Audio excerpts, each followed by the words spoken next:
this. I can't believe this. Hello? Hey, guys.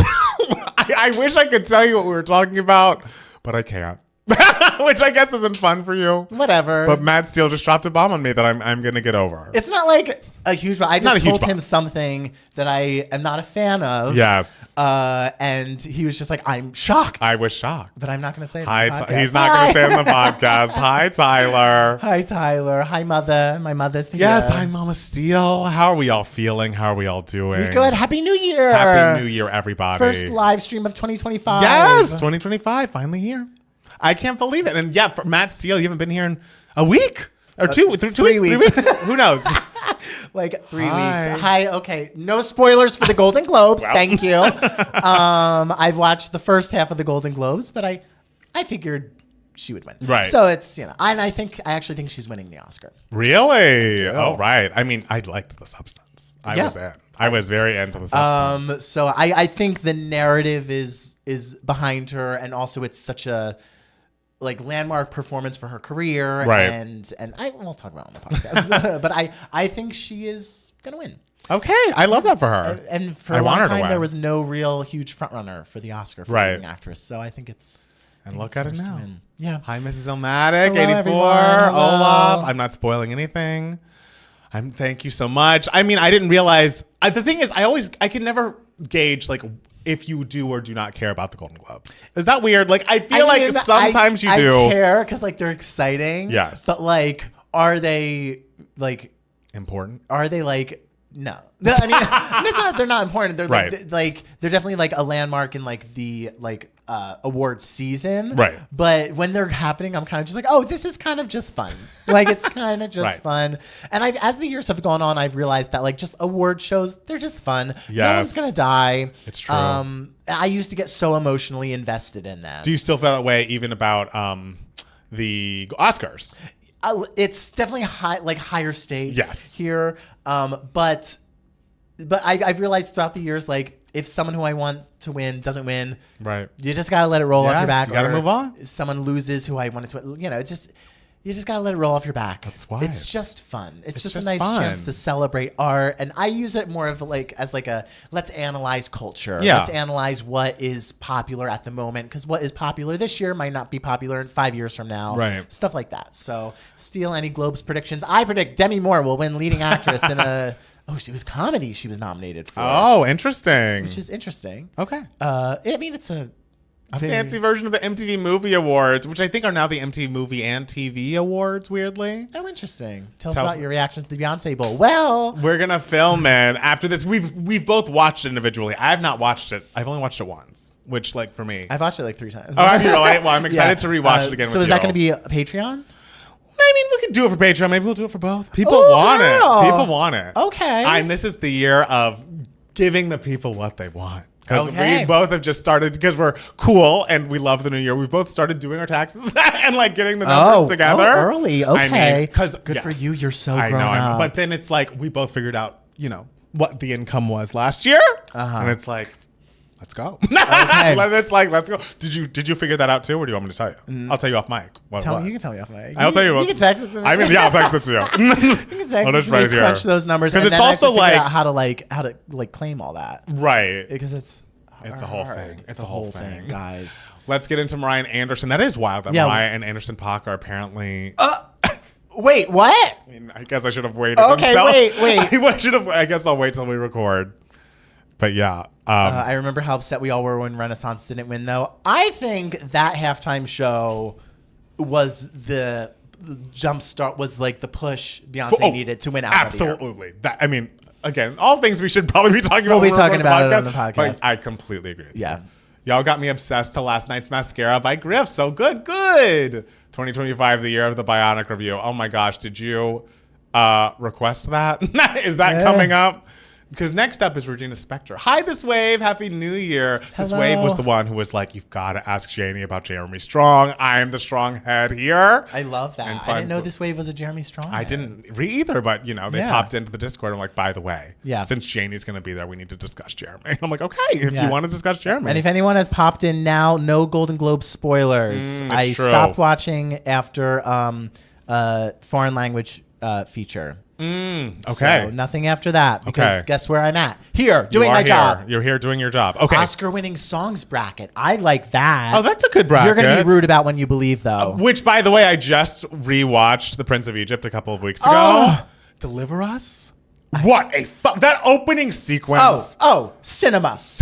Maybe, I mean, music, everything. And you know what I thought at the end? What? When You Believe is very fine. Wow. Very fine. Jesus Christ. Because there was like that song. I like the All I Ever Wanted song and I love Through Heaven's Eyes. Like, it's great. There's such great music. Yes, and then you're like, that score's hey, great. you know what song is dreadful? You're playing with the big boys now or whatever. I'm just like, this is so bad. I can't believe it's like on this. I can't believe no one stepped in and was like, we must rewrite this. This is awful. I wouldn't say it's all out of there. I usually when there's a drama, like a drama musical, and they insert like a comedic or sort of sultry number in some sort of way. I'm not gonna say that number's like funny, but like it was going there's a kitsch to it. Yeah. Whenever those are sort of inserted in like a drama musical, I'm always like, no. Yeah, don't do this. But Playing with the Big Boys Now, I don't think is the worst offender of examples of that. It's not, but it's bad. Honestly, I think Brat deserves Album of the Year because of the massive cultural impact and the fact that we have Major Album Review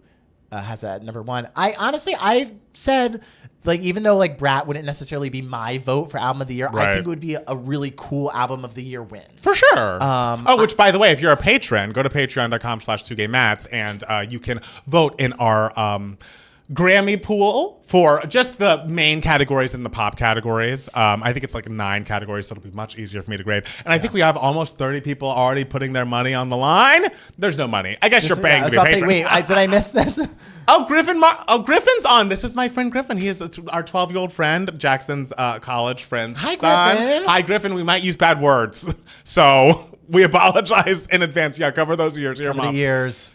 I think it's a well-deserved Album of the Year contender. Okay, do you think, color temperature-wise, should we go a little warmer? Oh, God, we're doing this again. I know, we'll just look at us here. Don't look there, because that's going to be a little out. Okay. If I make us a little warmer, because I thought we were too warm with Janie. I'm going to make us too warm with Janie. How do you feel? I'm like, has it changed even? Go back to one. Well, wait, hold on. This I don't know, because it takes a little second to get on there. Oh, that's right, yeah. Right? I worry this is too dark, but at least on there. It doesn't look dark. It feels dark to me. It doesn't. I don't know. Did we? Did it change? Okay, there we go. It didn't make much of a difference. I noticed no difference. You think no difference? Okay, well I'll keep it here for now. I think it looks fine though. I'm not hating it. You're not hating it. I love when you don't. hate it. So I think I look older in this lighting. Like do you older look in a older? mature way, not like a bad way. No, Not you look that being good. Old is bad, but And it's less green. I feel like that before it was very green. These like videos were always a little lively. yes, This is what I'm saying. Yes. So like when I edit videos of us that we shoot in here, I'm always just like, okay, we need to up the pink a little bit. This is what I'm saying. So this is more that. This is more that. Because it's not the camera that's not. green. Is it just the room? It was the light. The light was like blue, and there's a warmer light. Okay, so color temperature is fine. Thank you. Does Brat really have cultural impact or social media impact? Do people outside your algorithm know and like that album? You look 23 and up. I think she's saying shut up. Oh, shut up. That's Griffin. That's not. Thank you, Griffin. Thank you, Griffin. We'll I take was 23. just told by a 12-year-old that I look 23. I'll take it. I mean, that's the best. Usually a 12-year-old looks at me and they're like, you look 75. You look 900. Yeah. Can't believe you're not in the ground. Y'all need to be brighter. I don't know. I don't know. Maybe your thing should be brighter. Maybe you should turn up your thing. I mean, we are a little dimmer. I mean, than if you we want me to usually turn it up, are. I can, but I worry. But does that look too spotlighty? Last time was very spotlighty. I'll turn it up 1. Okay. See, that seems like a lot. That seems like a lot. Will it adjust? No. Sorry, babe. I mean, it's got to go back down, right? Like, this looks crazy. Oh, I mean, you look fine. I look like I just disappeared. I am gone. Matt This Steele. is visual effects in a 2Gay Mats live stream. Well, I mean, I guess we could check and see what it looks like on here. But yeah, that's too much. See? Babe, too much. See? Look at this. I have. Oh, I'm 13. color. Excuse me. Sorry. Wow. I apologize, Griffin. Palmer, your sweatshirt, where did you go? Oh, no, go back down. Yeah, see? Yeah. I take it back down, baby. See, that's the thing. Take It's like, it back down. I know what I'm doing. You know what you're doing. We love everyone. You we are love a lighting designer. You are a too much Steal the cinematographer. Ghost. Yeah. Maybe you'll. Nope, Yazzie, you'll get used to this. I like the dimness. Thank you. Wow. These are the lights. Period. Like I love getting feedback, but I also love being like, oh no, I've decided.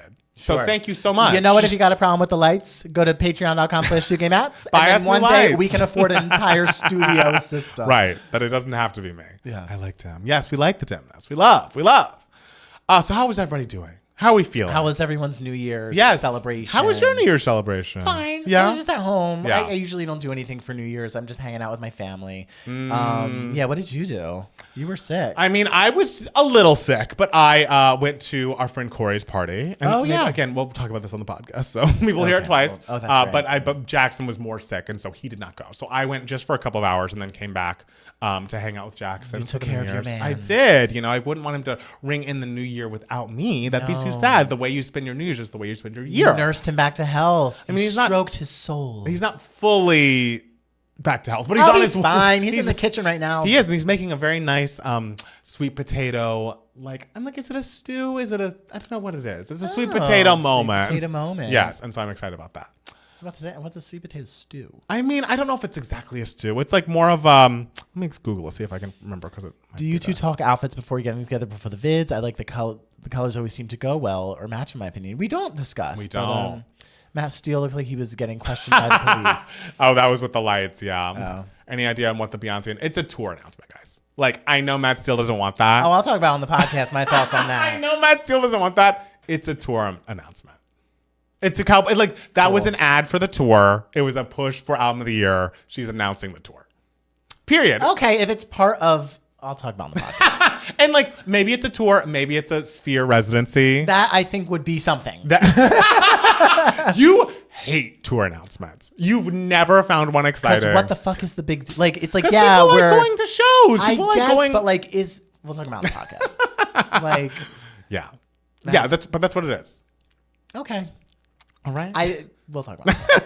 We'll talk about it on the podcast. This will be the only negative. Oh, starting off the year. Negative About Beyonce. I Not that think it's negative, but it's just kind of just like, Why are you a hater, Steele? I'm not a hater. I'm just kind of just like, like this is what people do when they release an album. I don't have money for. Well, it's been a year since you released this damn album, so I'm sure people didn't know that it was going to happen. the same thing for Renaissance. She did. Like, Look, I'm just telling you. Steele doesn't go to concerts anyway. Why so bothered by that? Yeah, I think that's why he's bothered, because it's like, oh, this is nothing for me. Yeah. I think it's too soon for Act 3. It is, I think the visuals are coming after Act 3. Sure. I think it's the tour. Or the Sphere, whatever. I think it's I think, okay. okay. We'll talk about it. Okay, we'll talk Yeah. about it. We love Yeah, talking yeah. about it. You know, Yeah. that's what we do. Yeah. No, Amari was renting her apartment because she was touring with Flo. Amari was touring with Flo. I don't know. Nothing about Beyonce that. not even letting us get our tax refunds yet, if it's true. I'm 13 and I can say you're a hater still. Wow. I love it. Griffin's already turned on you. Took no Wow. time at all. Okay, Griffin told me I look 23, so I like Griffin. I don't love the Beyonce. I think the visuals were good, but there was too much jumping to different But songs. that's what the halftimes are. Was a medley, baby. Gotta squish him in. I mean, I again, don't know why my house wasn't there, but oh, I love my house. I love my house. I was happy to have it. Yes, but it didn't really yes, it's not Cowboy Carter. Sure. But I love that. Love that song. I just learned to wait and see when it comes to her. That's Yeah. that's right. That's right. Steel. I saw A Real Pain last week and I absolutely loved it. Hope Culkin can get an Oscar. He's winning. He's the clearest front runner. Isn't the Sphere too small? Yeah, but you get you get such a visuals. journey. You get such a journey Yeah, it's with a the new Sphere. visual moment. Yeah. I started watching Dr. Odyssey and got to see your performance. Show is crazy, but you were great. Thank you. You were great. That show is crazy. I just watched that episode and I was just like, what the hell? You watched your episode? Yeah. I was like, what is going on? Yeah. It's very fun. Are you guys going to talk about Blake and Justin again? I'm not. Oh my God. I have nothing I mean, else to say. Because it's just like a new development and it's kind of And it's just like they're suing each other. He's suing the Times. Like, no. like, I don't know. I don't know. Like, I don't know either of them. Like, they're saying that they thought B was touring because the choreographer was subletting her apartment, but she's doing Flo's tour this spring. Man, you guys are looking into this. You are. I mean, maybe I'll be wrong. Maybe it's like I just can't imagine it being something else. I wonder if it's something that like no one would suspect, like something so completely different, which I would love. Right. I don't know what extreme. I don't know. That was an extreme medley. We could have cut 3 songs to extend some other songs. Do you think we'll get more political songs this year, given what happened? I mean, it would be cool, but I don't know. Did we get a lot of political songs in 2016? I feel like I don't know that we. I feel like we won't get as many this time. I feel like this time people are in general a little burnt out. Yeah. And a little more just kind of like, I'm sad. We just got to push through. Let's go. Let's enjoy our lives. Right. Like, and Jeff, I'm sure by Flo B joint tour, you mean Flo opening for Beyonce. Like joint tour like they're the Carters. Come on. No. We love Flo. That album is good. yes. But best Whatever season has begun. Award season. I know it's happening. Yes. It's all happening. Again, if you're new, if you just joined, no Golden Globes spoilers. Yes. Thank you. Nah, man, politics sucks. The only reason I'm glad I'm 13. No, enjoy being young, Griffin. Enjoy being young. It's truly fun. And that's the thing is like, it's hard to tell a young person that because when we were young, everyone would always say that to you. And I'm not going to tell you that like, oh, these are the best times of your lives. Because people would also say that to me when I was in like that age or up to college. I'm like, they were fine. No, they weren't. They weren't the best years of my life. I don't know if I've had a best years of my life. I think all the years were good for different reasons. I mean, middle school was objectively the worst. But even that still wasn't bad. Like when I was in it, I was like, oh, this is fine. Yeah. But then as I got older, I was just like, oh, these are better. Yeah. Or older or younger, I was like, oh, these are Right. better than middle school. Yeah. I needed to be, I'm an independent person, I've always been. And so I liked the ability to drive the car. Sure. So post driving the car up until now, I think has been But great. when you were younger, people would like do things for you. Like your mom would drive you places. It's true, and but man, if I had a chauffeur. Sure, but it's also like you feel like, oh, I can't do anything unless my mom is ready to go. Like Sure. you just felt, and I also like I didn't want to weigh her down with the things I needed. But I to also do, you know? didn't have that much to do. Like, That's also true. Like I wasn't like I wasn't like, oh, I want to go to the mall now because I didn't really do that often as a kid. Like the mall to me was like a place I went with my family. Right. I don't know. So I mean, I often wanted to go to the Virgin Megastore. I often wanted to go to just any place that would sell CD singles. And you would like listen to like the samples. I would love going to like FYE and going through their musical theater section. I just told you like before Glitter the album came out, I went to, I don't remember if it was Tower Records or what, but I went to a CD store and like they had a minute and 15-second long clips of all the songs. Yeah. I was like, and I went straight to the boards. I went straight to Friends of Mariah message board and was like, lead the way is excellent. I listened. I listened. I Oh, what a time. I can't talk about politics without swearing. Sorry, Griffin. That's fun. Hey. But also, Griffin, in 5 years, you better register. That's true. He has 5 years to register. I can't. Yeah. Yeah. It's. I think also people are kind of just like there was in 2017 after that inauguration. It was a lot of like gloom and like doom and everything. And I think people now are a little more like, okay, no, we have to roll up our sleeves. Yes. Let's Get to go work. and keep thinking positive. Yes. Got to keep it positive. Hi, Black Hello, Panther, Black Panther. 05. Happy New Year. Happy New Year to you as well. Oh, and thank you guys for joining. I know so many of you could be watching the Golden Globes right now. I know. And You're people probably doing both. Y'all who like love consuming like content on the internet, y'all just like They do it all. Y'all are watching this over here, watching this over here, Yes. watching this in your ears. Like y'all do so much. They do. Yeah, I thought you did a lot when you would like bring your tablet into the kitchen as you were like doing dishes and you watching Real best. Housewives. If I am watching something, I am sitting I down know it. and just watching it. That's like, why, but you watch can't- like one show. You watch Big Brother. Oh. That's why I can't watch too much. I don't know. understand how people watch all this stuff. Well, it's because you do it while you're doing other things. I can't. I can't do that. Oh my god. I also have to go to the movies. Like, what are we talking about? Oh, I don't need to go to the movies. I'm doing both. It's difficult. We believe in you. Yeah. And Nikki Glazer, she's from the internet, right? Didn't she come up on the internet? That could be us soon, hosting the Golden Oh my Globes. god, if we hosted the Golden Globes, That would be a good fit. Oh my god, I'd be too. I don't know what I would say. I'd be like, I don't know any of y'all. Love the comedy table. Yeah, But like the movies. The comedy I like writing is more like situational comedy and like farce and everything. So I'm not like, oh, let me like create this clever witty joke. Like I'm not good at that. Yeah. So I don't know if I'm a good fit, but if they ask me, I'd host? You don't have to write every joke. I know, but like We'll have still, a writer's I room. could perform the fuck out of That's it. what I'm Like, saying. If I hosted the Oscars though, I would not be a funny host. I would be like, You don't understand the honor. That is. Oh my it is, to be gosh. fair, like They would not like you I would at have like a mine. touching speech prepared, like for all the nominees. Going back to college 2 weeks from now for my spring semester. Wish me luck. Good luck. Yeah, good luck. I love Nikki. I don't know much about Nikki Glaser, but apparently she's doing a good job. She did a good That's job. great. Yeah. That's great. I'll be 26 when he leaves office. You know, That's a tough thought. How old will I be when he leaves office? Yeah, that's I'll okay. be. You gonna say it? 40. Yeah, I was gonna say, are you gonna say it? I know. Ooh. Meaning I'll be 41. Ooh, that's even worse. But hey, hopefully we'll still look great. Oh, we'll still get be here. these- We'll still be get those figuring out lights new work. lighting. We'll be in a studio at that Oh point. my God, Let's we get will. real. Absolutely. We must. We must. We must be. Are you kidding? We'll be hosting the Golden Globes. We will be hosting the Golden Globes this Oh my time 4 gosh. years from now. Can't wait for 2029. Oh, it's going to be iconic. It does seem far away. Sure is. It does Sure is feel far away. But you know, I thought in 2016, I thought 2020 was far away. That's true. And now it's 2025. It's now 2025, which is wild. I know. Does It's time just keep going faster and yes, faster? Yes. I know. Like truly, 2016 feels like yesterday. I know. And it was not. It was not. Oh my God. Oh God. They're doing best director any last minute predictions. Don't tell us who wins. I'm predicting Brady, but don't tell us. Who's Brady? Brady, he directed The Brutalist. Oh. I'm predicting Brady, or I'm predicting Brady for the Oscars at least. I don't know what the Globes would go for. I mean, they do love Amelia, so it could be Jack. Amelia Perez. Yeah. Oh. So we'll see. All right. But I think Oscar-wise, I think Brady's getting it. Did you guys already talk about Mariah? No, not yet. We will though. This was news to me. I can't wait to.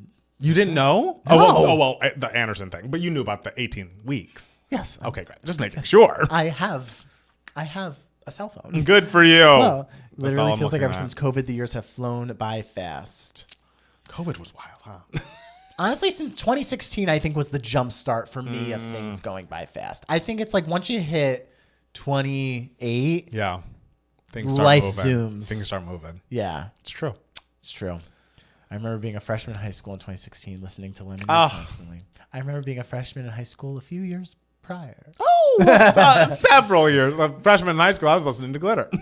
Freshman in high school, I was listening to, I was at the movie theater seeing The Hours and Chicago back to back because they were released on the same day. Oh, I see. Oh, that was a great day to be gay. I'm sure December you were over the 27th, moon. 2002. Is Palmer playing Fortnite for Mariah? No, I'm not. But I'm glad she's a skin, and I hope all you Fortniters have a great time with her. Hi, sorry I'm late. Somehow it's 2025. 2025, it's true. Somehow. I know. I don't know how we got here, but No, we're here now. And We are that's here now. nice. It is nice. Yeah. You know, we made it through the rain. COVID really fucked up my perception of time as well. Yeah, can we just subtract 3 years because of the time lost in the pandemic? We should. didn't lose 3 years. Like, we're getting all this before GTA 6. What's GTA 6? Grand Theft Auto 6. It's a video game. That's even- 2K Match really is for everyone, isn't it? We're chatting about Grand Theft Auto in the chat. I love know. how we have such a diverse group of watchers. We love diversity. Yeah. Oh, speaking of, I'm watching the OC. I'm like, man, y'all really could not hire a non-white actor. Nah. Not once. You know who had diversity? Degrassi, baby. Look, outside of that, what a show. The thing we'll talk about it, I'm sure. They move through story so insanely fast. Like, it's so exciting and brilliant now, but I'm like, man, this is why season 3 is a disaster. Because you've done so much. And it's like, guys, you got to pace this out. Your seasons are 27 episodes long. Yeah. You can't do all of this. Oh, Degrassi, they would build up plots for seasons. Literally also decades. Like, yeah. This is why the OC came and went. But man, when it burned bright. Sure. It burned bright. Did you ever watch? No. Oh, you should do it. Oh, I'm busy. Go back. Let's go to. It's awards season. You expect me to start binging the fucking OC right now? It's never too late. Let's not compare apples and celery here, Studio. 2K Match will be my most streamed podcast for straight white men by the end of 2025. I don't foresee that, but you never know. Palmer, did you watch the Severance sneak peek? I think yes. I think I've watched every sneak peek for Severance there's been for season 2. What are you guys doing for January 6th?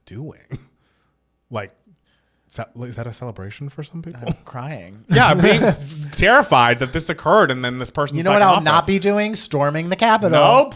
We will not be. Because we are normal. Normal. It's true. And sane. Degrassi was terrible with its people together. I think they did the most right by Allie and Sav, though. I would say terrible is strong. Like, come on. All I know is Drake got shot, right? He did. Yes, binge the OC. They put out the first 8 minutes of episode 1 of Severance. Oh, well, I got to wait for that. It's like they put out the first 8 minutes of Traitors. I'm like, that's too much of the episode. Oh, that's a lot of the episode. And they do that for Housewives and Summer House and stuff. I'm and it's so scared because like we're all kind of predicting. Are we going to talk about that on the podcast? If you want to. I mean, we don't have a lot of news stories, honestly. I'm kind of predicting that Danielle Reyes gets a boot early. Really? Because she's not in a lot of the promo for it. Oh. I know. I just don't handle that. I just wish the Bravo talent was a little better. It's just not the people that I would want. But it's okay. It's okay. It's okay. Dorinda, I'm excited about. But like Dolores is so very boring. We have to watch Sandoval again. I mean, there was some boring, like Bravo people. Who was boring for you? What's her name? Sheree? Oh, Sheree was boring. Yes. Oh, she had no idea why she was there. No, she didn't know what the show was. I know, which kind of made her funny. like though that like random like person in a season of reality show. It's like for the first 2/3 you're watching it and you're just like, this person has no idea what they're doing. I know. It's so, and then like by like the last third you're just like, it's kind of funny though. Keep them around. I know. Hope they win. I know. I'm so excited for Bob the Drag Queen. Y'all are going to be obsessed. I mean, I love every clip of, I think it's Sibling Rivalry, the Bob Drag Queen podcast that I see that pops up. Fine. So I know Bob's brilliant. Steele, have you watched Maria? I did. It was my giving me moments in the last podcast. Maria's great. Like, and Angelina Jolie is fan-fucking-tastic. Good like, for her. really, really great. You think she'll get nominated? Yes. The thing is, like, for so long, people were like, she's the front runner, she's the front runner, she's the front runner. But now I feel like the buzz is kind of dying. Oh. And since Best Leading Actress is so kind of stacked this year, everyone's kind of fighting for these slots. I wonder if Angelina could miss a nomination. Whoa. Which would That'd be hard wild. because she truly is fantastic in this movie. Wow. But because it's kind of just like, oh, she's Angelina, she'll probably have a trillion other chances to get nominated. Yeah. Like Maria, I don't think will get nominated for any like other awards. Maybe cinematography, I could see it getting a nomination, or costumes would be cool. Or score would be great too. But anyway, I wonder if she will miss. I wonder if she'll miss. Okay. Which I would be sad about because she's really great. Do you think it's her best performance? Better than Girl Interrupted? Oh, she's great in Girl Interrupted. I'm not going to say yes, but I'm not going to say no.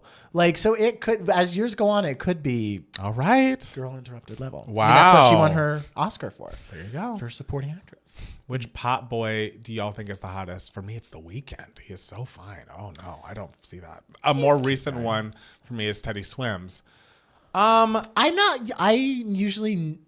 think they're all attractive. Like, they're all attractive. I don't know. Right. I'm trying to think of someone. Yeah, it's not generally a pool that I'm like. I'm not like into like pop music male singer. Like I was never into physically like NSYNC or Backstreet Boys. To me, like pop male singers are a little pretty for me. I'm not just like a pretty guy. I like a little blue collar. I like a little rugged, you know? Mm-hmm. Yeah, I like a little quirk. You know, I like a little quirk. Obviously Bruno Mars and Shawn Mendes both look great. Those are great picks.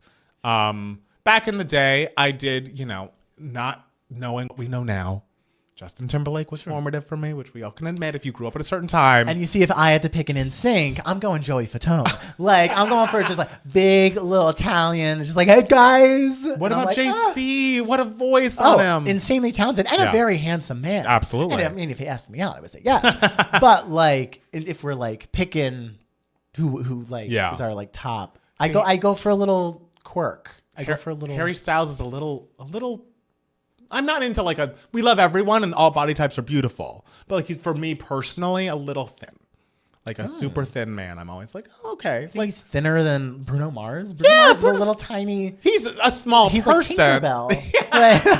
Like, very attractive he's a Tinkerbell, but like right. he's small. Like I don't like he's small, sure, but like Yeah. I don't think of him as like I don't know, like super skinny. I don't know. Maybe I'm wrong. I I don't know. don't find Harry Styles to be super skinny. Really? That's how I picture him in my head. I don't know. Okay. Yeah. Just kidding. I'm Griffin Marshall, not Grandma Marshall. Oh, I got 1 extra hour. Oh, congrats.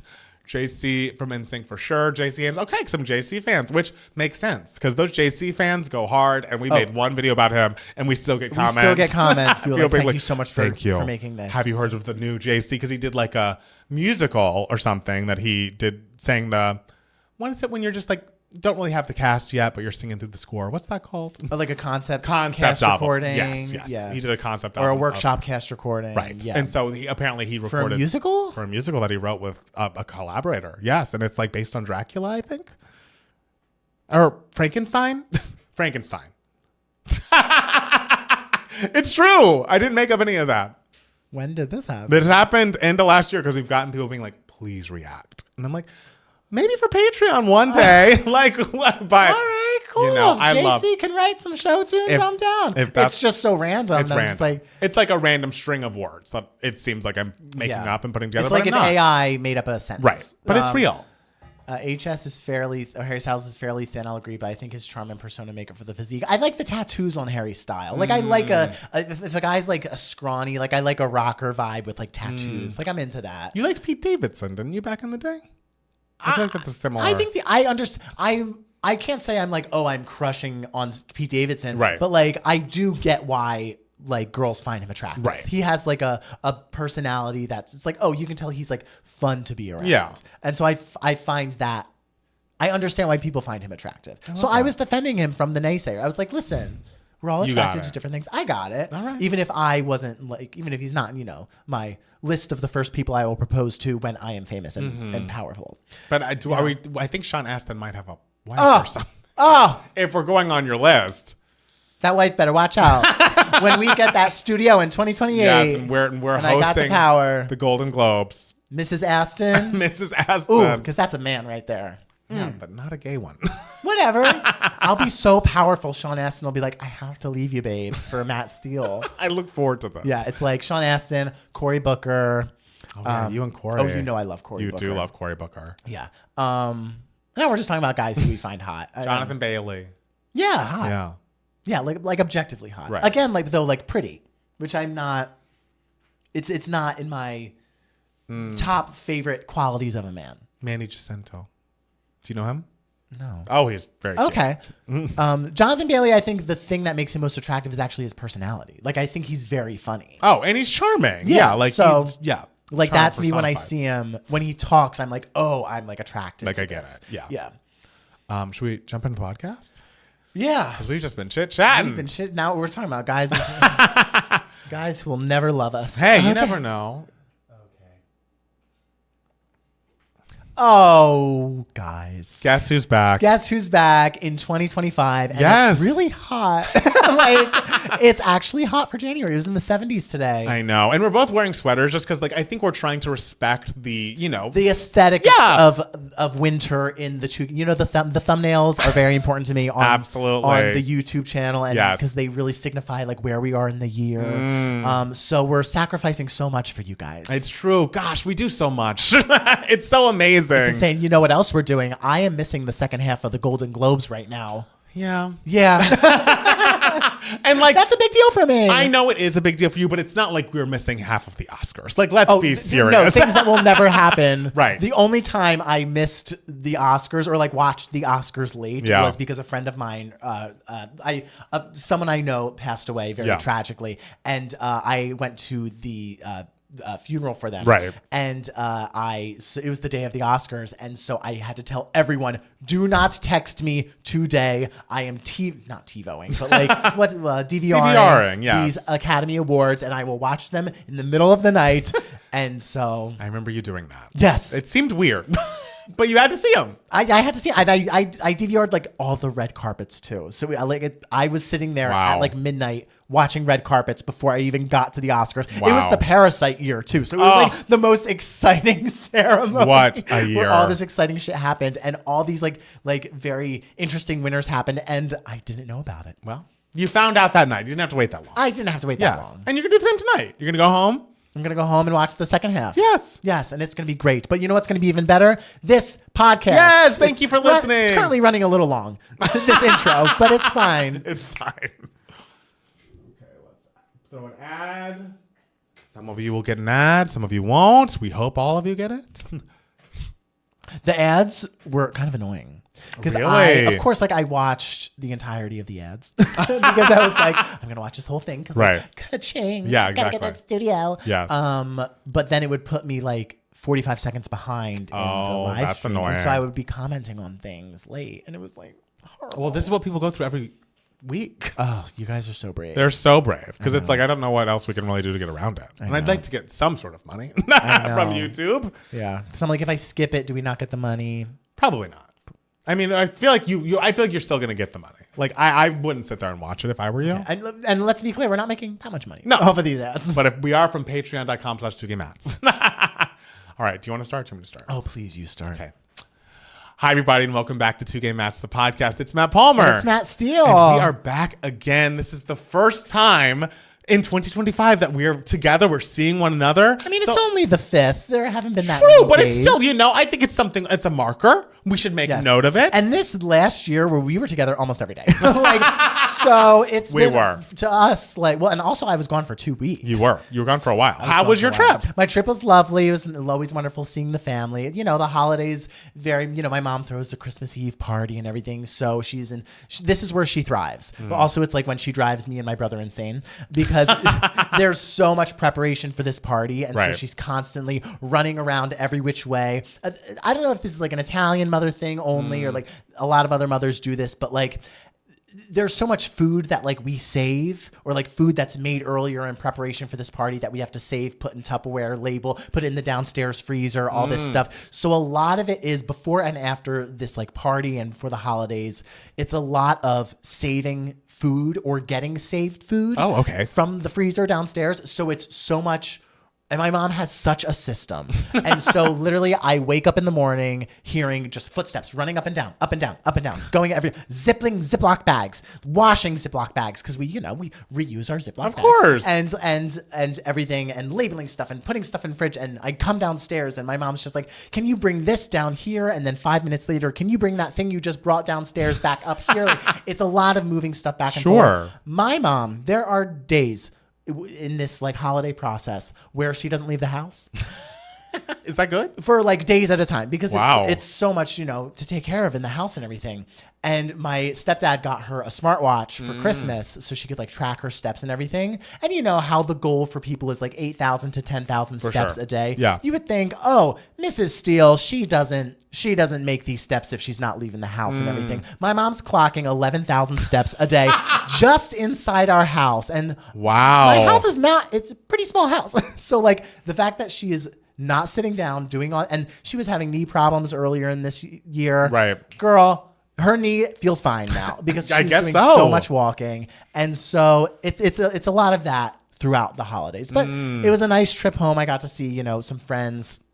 Like my friend Cecilia, we got to hang out. I got to see all my friends from high school, all of their kids. We like hang out every 6 months or so when I'm back in town. Yeah. And it's interesting seeing her, like my friends' kids have sudden growth spurts. And it's like, oh, you looked 5 years old last time I saw you. Right. Now you look 8. Cool. Except for my one friend, Joanna, her daughter, Demi, she's been the same size since she was like 2. And she's like 5.5 now. And it's like, you go, girl. You stay tiny. Adorable. But yeah, it was a nice time. And but I'm happy to be back on my Los Angeles schedule. Yes. Work included. Oh, look at you. Yeah, well, because when I'm home, also I don't have access to a car. Oh, that's so a tough. lot of it is, and my brother's also home because he's a teacher, so he has off. He's a school librarian, so he has off for these 2 weeks. So he and his fiance always just come and stay, for the entirety of the time I'm home, so they can be with me. So it's a lot of people in the house, and I only really have access to going anywhere if I am like, Michael, can you drive me here? That's tough. So that's tough, but it's fun. We go into Princeton to get our bubble tea. Love that. Yeah, which is hard because Princeton, New Jersey is like 10 minutes away, like 15 minutes away.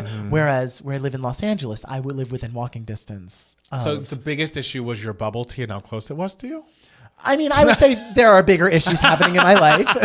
I don't know. But it seems like that's number one. I mean, but compare a 2-minute walk to a 15-minute drive in the cold in New Jersey, please, to get bubble tea. You could also just not have bubble tea. Is that not an option? Is that not on the list? That's not an option. Oh, well, no. I guess the more I know. I just assumed it was an option, but here we are. Yeah, but what have you done this last week? Last week, what have I done? Well, we got a bit sick, Jackson and I, and my sickness was not as bad as Jackson's was, but you could probably hear it a little bit last week on the podcast. My voice wasn't the timbre was not as smooth and clear as I would like. It sounded lovely. You always say that, but then when you said, "Oh, I'm a little sick," I was just like, "Oh yeah, I hear that." Exactly. So I feel a lot better. I've been sleeping super well, and I'm like, is it because I've begun dry January, so no drinking for the month of January. We are having a couple of exceptions because our anniversary is in. We're not drinking for the month of January. We're having just some exceptions because my anniversary with Jackson, it's in January. Yeah, and also oh my God, 6 years. 6 years. It'll be our 6 year God, anniversary. I'm old. And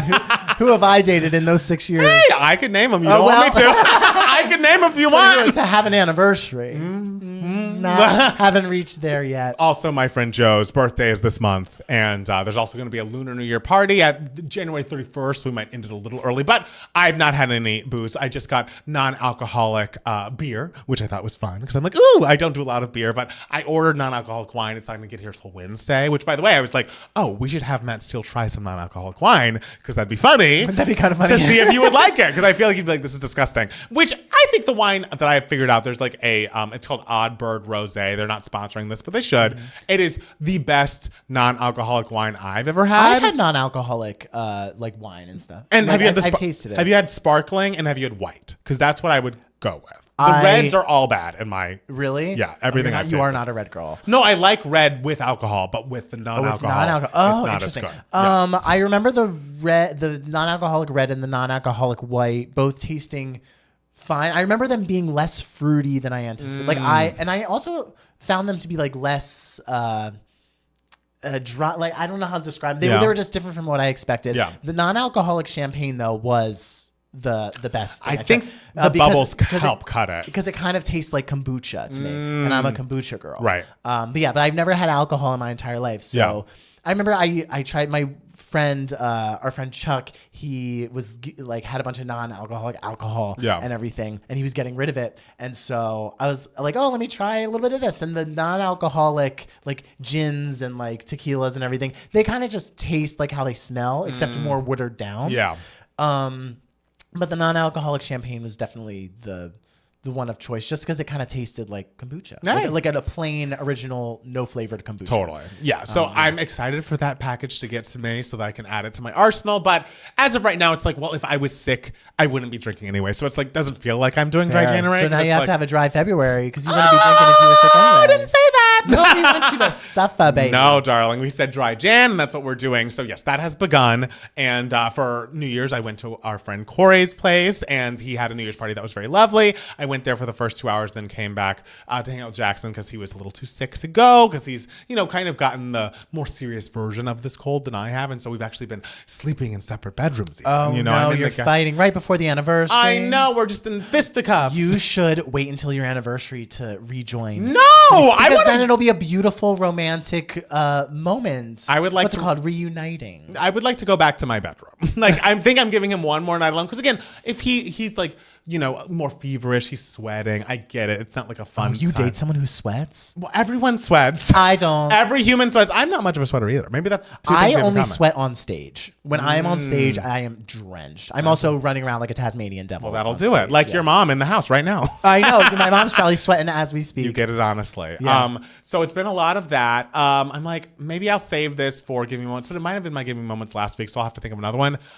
We are so far into the OC, Yeah, guys. it was you're giving me moments. Perfect. Last week. I'm almost near the end of season 1. And not only that, I have now found an audiobook of a verbal history of the OC called Welcome to the OC that came out in 2003, which was the 20th anniversary of the pilot episode. And it's like, I'm so invested. I love the show so much, even though every time I watch it, every time there's a new character that pops up, it's like, they really all have to be white, huh? Like at some point, like sure, there's like Ryan's old girlfriend is Latina, and like the guy that she is engaged to is also a Latino actor, and so that's good. But like outside of that, it's really nothing. Well, the show is called The OC. I understand, but they could have got. I think they have a couple of black cops I've seen shown up. Okay, and there's the head like mistress of the school is an Asian lady, and so we love that. But it's like truly few and far between. And I'm like, guys, this doesn't look great, but looking back, but man, they're burning through story every 5 seconds. Like when I tell you, okay, Ryan comes to the school. Luke is Marissa's boyfriend at the time. Luke has punched Ryan. They've become friends. Luke has broken up and Marissa have broken up. Ryan and Marissa have gotten together, broken up several times. Luke has now slept with Marissa's mom and has been sent off. Seth has been in a love triangle with Anna and Summer. Summer and Anna were like feuding over him. Anna was with him for 6 episodes, then got shipped off to Pennsylvania, and now he's with Summer. They've, I think, gotten back together, but I think there's a new third party, and that's going to come in being a possible love interest for Summer soon.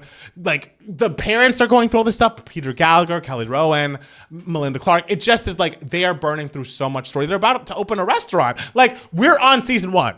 I mean, here's the thing. You just explained why the OC needs to be like entirely white, because if white people are going to give you anything, it is low stakes drama. Okay. I mean, they're starting a restaurant. Things I don't give a fuck about, or that like the general public should not care about. Well, Marissa's dad needs the restaurant for income because he defrauded a bunch of people in the community. Okay. Well, now we see it's actually, the OC is actually a masterpiece. This is white drama. Okay. I know. It's this is Caucasian. Yeah. It is like when I watch Vanderpump and I'm like, gosh, everyone's white here, but then I'm like, I don't want a black person having to deal with them.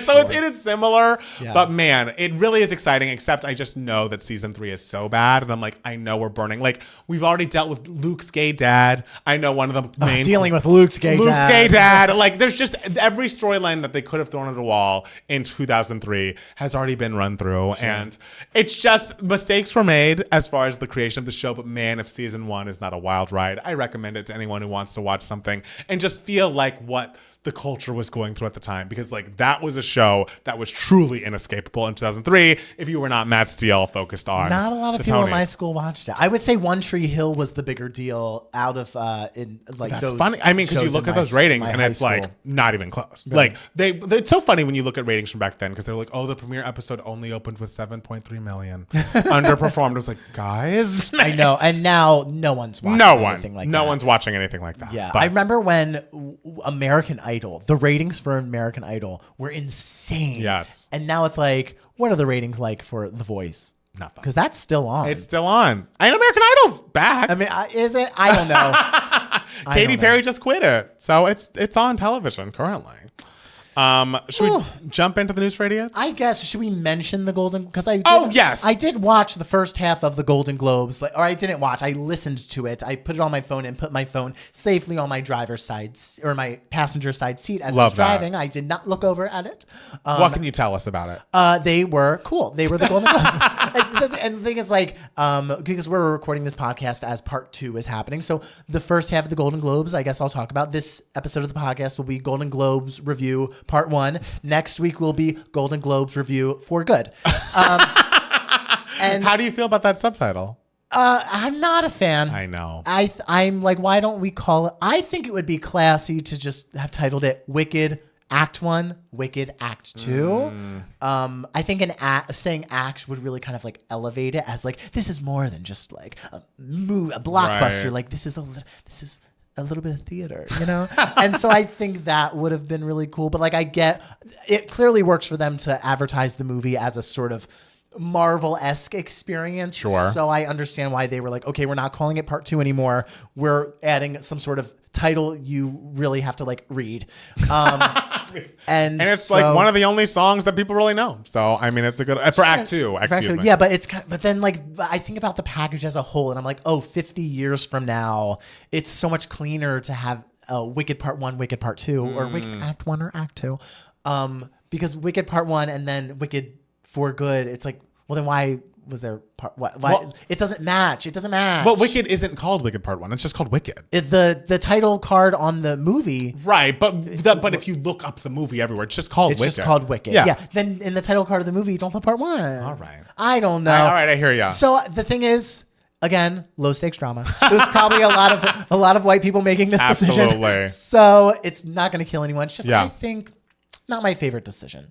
But anyway, the Golden Globes. Yes.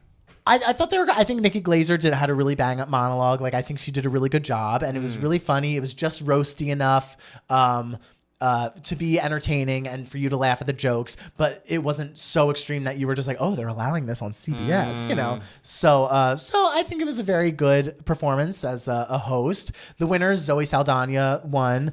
I saw Jean Smart won. Jean Smart won, yeah. I love that. And the reason why I decided to watch the first half was because I know in the live stream people would be screaming either like Ariana won or Ariana lost or Selena won, Selena lost. Guess what? They both lost. They both lost because the stands on Twitter are just battling each other so much because they want their girl to win that supporting actress Oscar. Right. But the award show pundits are just like, guys, it's gonna be Zoe. Sorry to break it to you. But who's the lead of that movie? Of Amelia Perez? Zoe. Oh, okay. Because in my head, that's what I thought. I mean, she has the most screen time in that movie, but who they're campaigning for lead, she's also the lead, is Carlos Sofia Gascon, who plays the title character Amelia Perez. Okay. But Zoe is being campaigned for the supporting role in this movie. Yes. And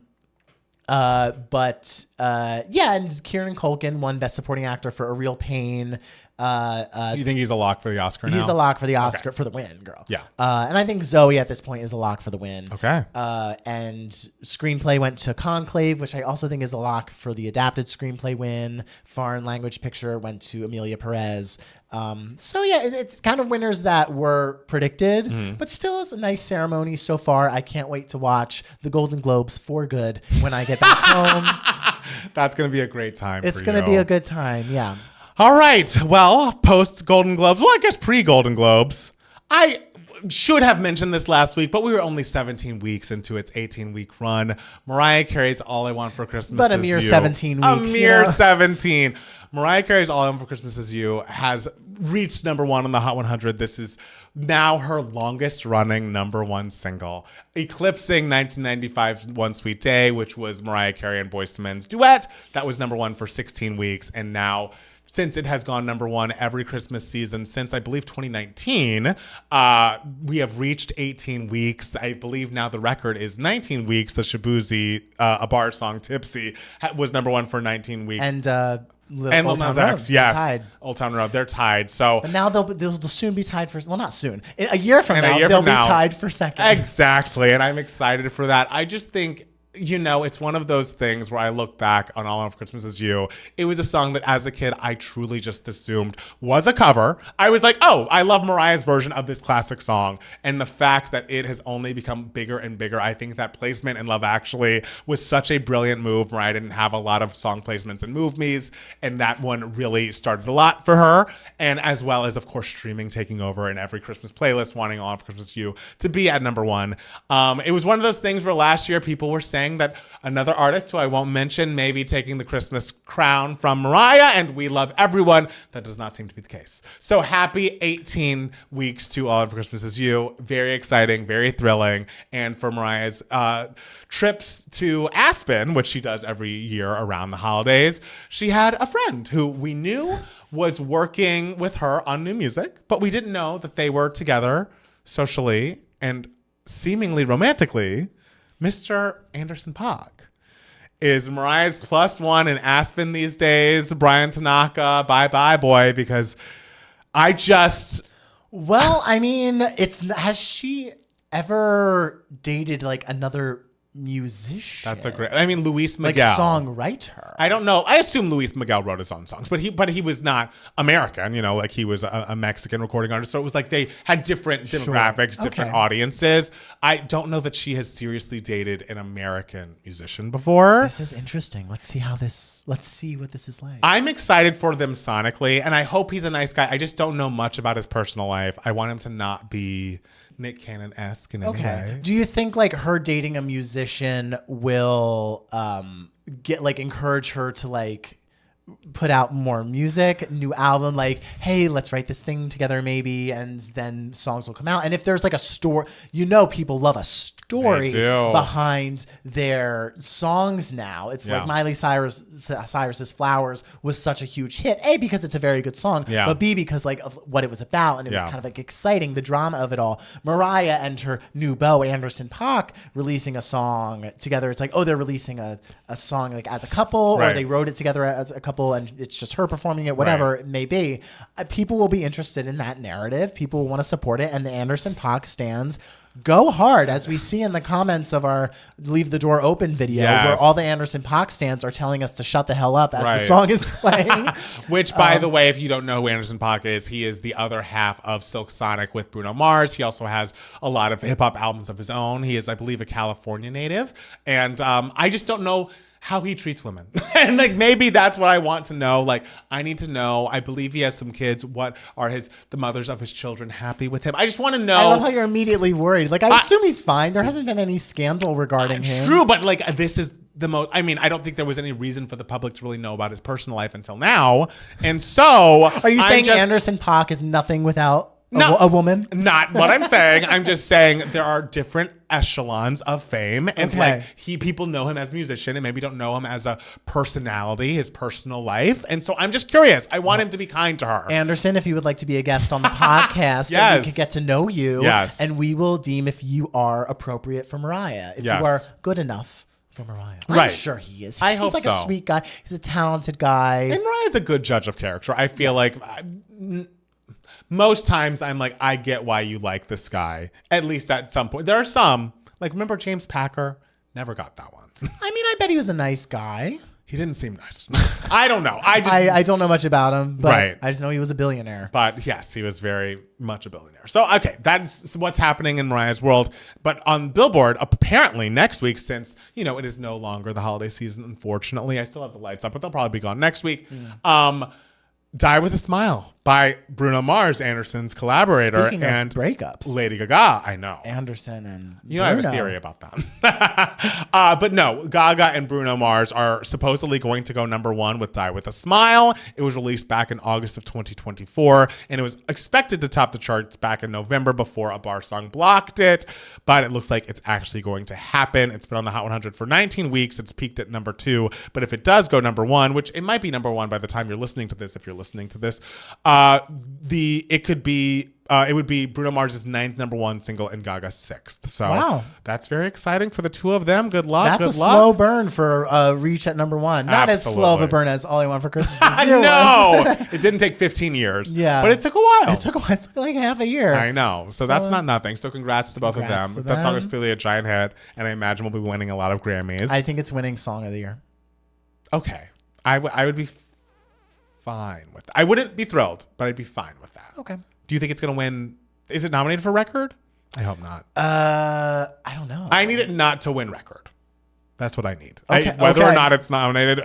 We have needs here at 2K Max. Right. And my need is that it doesn't. It's just like, I don't dislike the song, and I like both of the artists. Yeah. But to me, it's fine. But those Grammys love They do. Bruno Mars. He has not lost a Grammy he was nominated for, I believe, in like a decade or something, which is just wild. Anyways, Joe Biden gave out some presidential medals of freedom. Yes, we love freedom. We love freedom. This is the highest honor that can be bestowed by decision of the President of the United States to any person recommended to the President for the award or of the medal, or any person selected by the President upon his own initiative. It was created to recognize people who have made an especially meritorious contribution. We don't use big words here. We don't. Too many R's in that. Contribution to the security or national interest of the U.S., world peace, cultural, or other significant public or private endeavors. The recipients of the award, Michael J. Fox, Denzel Washington, Anna Wintour. Oh, we're not going all nice people then, I guess. Mitt Romney, Bill Nye the Science Guy, Ralph Lauren, Magic Johnson, Jane Goodall, Hillary Clinton, Bono, and Chef Jose Andres. He's the only one I don't know. Oh, I think he's a big deal. Big deal? Okay. And yeah. Thank you, Chef. Yeah. I mean, obviously, like, these people are all like big deals, but I saw a lot of people online being like, oh, he's had this coming for years. Like, he is like, such a deserving recipient of this award. So I don't know much about him, but he seems like a good guy. Congratulations. Like, congratulations to all these people. When are we going to win our presidential medals of freedom? It'll definitely not in the next 4 years, but maybe after that. Well, it depends on like who the president is. Will I want to go there to receive it?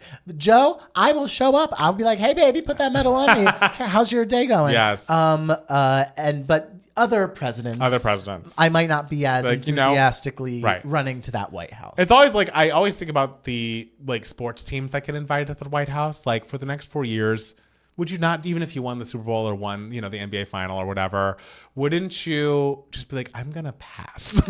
Like, I'm all set, actually. I don't need to sit in this picture and, be with all the hamburgers and the McDonald's. Like, I don't need that. Yeah, but it's interesting because back when who was president 4 years ago, he never went to any of the Kennedy Center honors things. So none of those celebrities had to worry about sitting there in the balcony with him. See. So yeah, I mean, congratulations to all these people. You all know I'm a Hillary stan. So I was very excited to see that. And I love it. She got like a standing ovation when he announced her name. So that was really cool and lovely to see. And I'm going to miss there being a good, kind president in the White House I will miss who is that. actually presidential. I will miss that as well. But we'll get it again one day. One day. Hopefully. Time goes fast as you get older. We were talking about before we started recording. And so I pray that to be true for the next 4 years. Yes. Yes? Nicki Minaj was sued for assault by a tour employee who claims the rapper attacked him backstage. Brandon Garrett was her day-to-day manager and claimed that Minaj got upset that he sent somebody else to pick up her prescription and told him his, quote, life is over before striking him in the head with his hat flying off his head. I am shocked that something like this hasn't happened sooner. I worried you were going to say that. That was kind of what I thought when I first saw this headline. With Nicki specifically or just with... No, people get attacked every day. Sure. But physically attacked every day, sadly. But I'm kind of shocked that this is Nicki's first go at it, or at least her first go at doing this and it becoming public. Because for a little while now, it's been a little...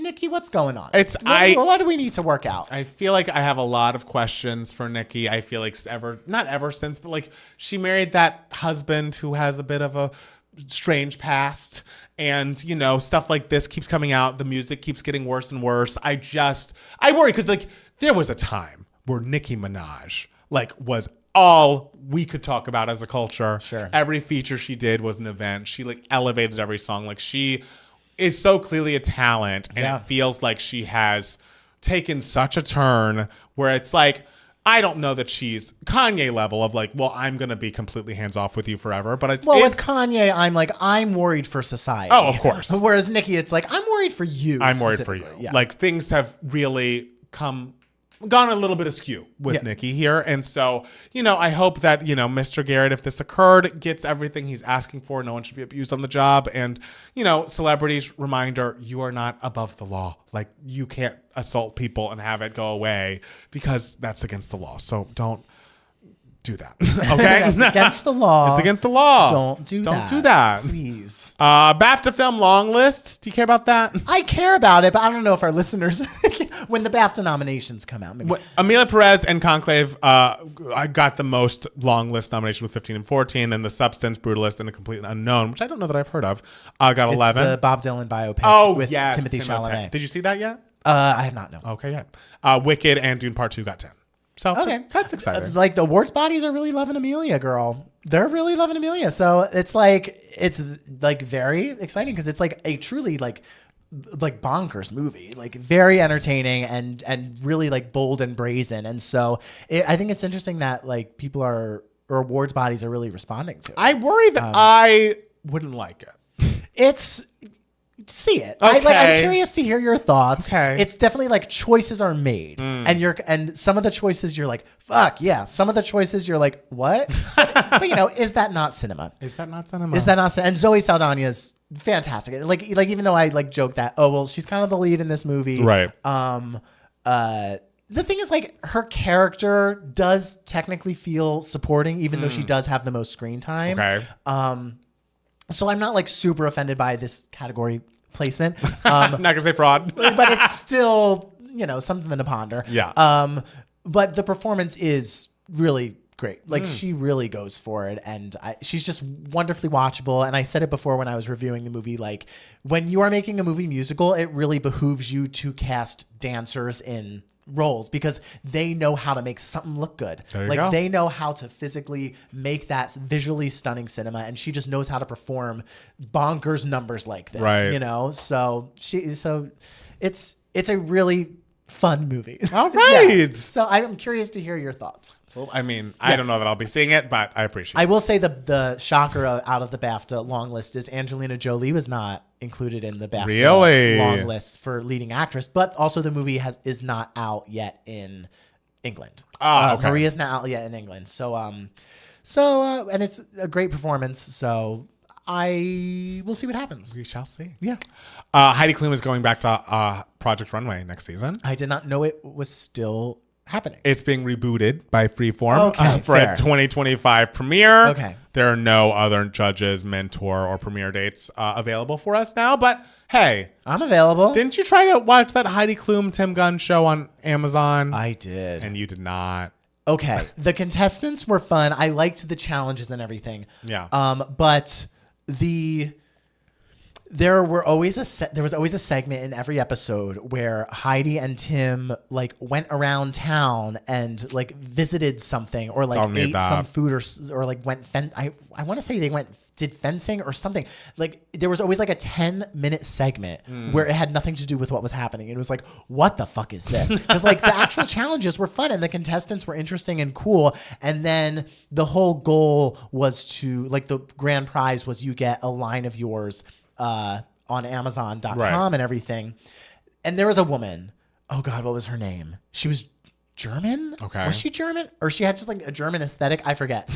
She like was phenomenal. Like a truly excellent designer. Like, but she designed everything in black. Like she was all like blacks. Telling me this. And you could tell the Amazon people were just like, she cannot win because that clothing will not sell like on a computer screen because it doesn't have colors to jump out at you because people they look at something they have no attention spans and so the winner was like a perfectly talented guy, like really talented guy and everything, but you can tell that Heidi and who was another judge, Naomi Campbell, who was great on the show. Was she mean? Oh yeah. You could tell that they really wanted this woman to win. Oh, I forget her name. I'm following her on Instagram. You could tell they wanted her to win, but that Amazon was just like, no. So that was disappointing. It's a tough day. Yeah. So that show was disappointing. Yeah. But still, it was over COVID, so I was happy to watch I know. anything. We had nothing else to do. What else were we going to do at that time? Did you see Kristen Chenoweth talking about her New Year's resolution for 2025 and it going viral? It is so funny. Let me see if I can get this audio. My New Year's resolution is to not have any more Coke.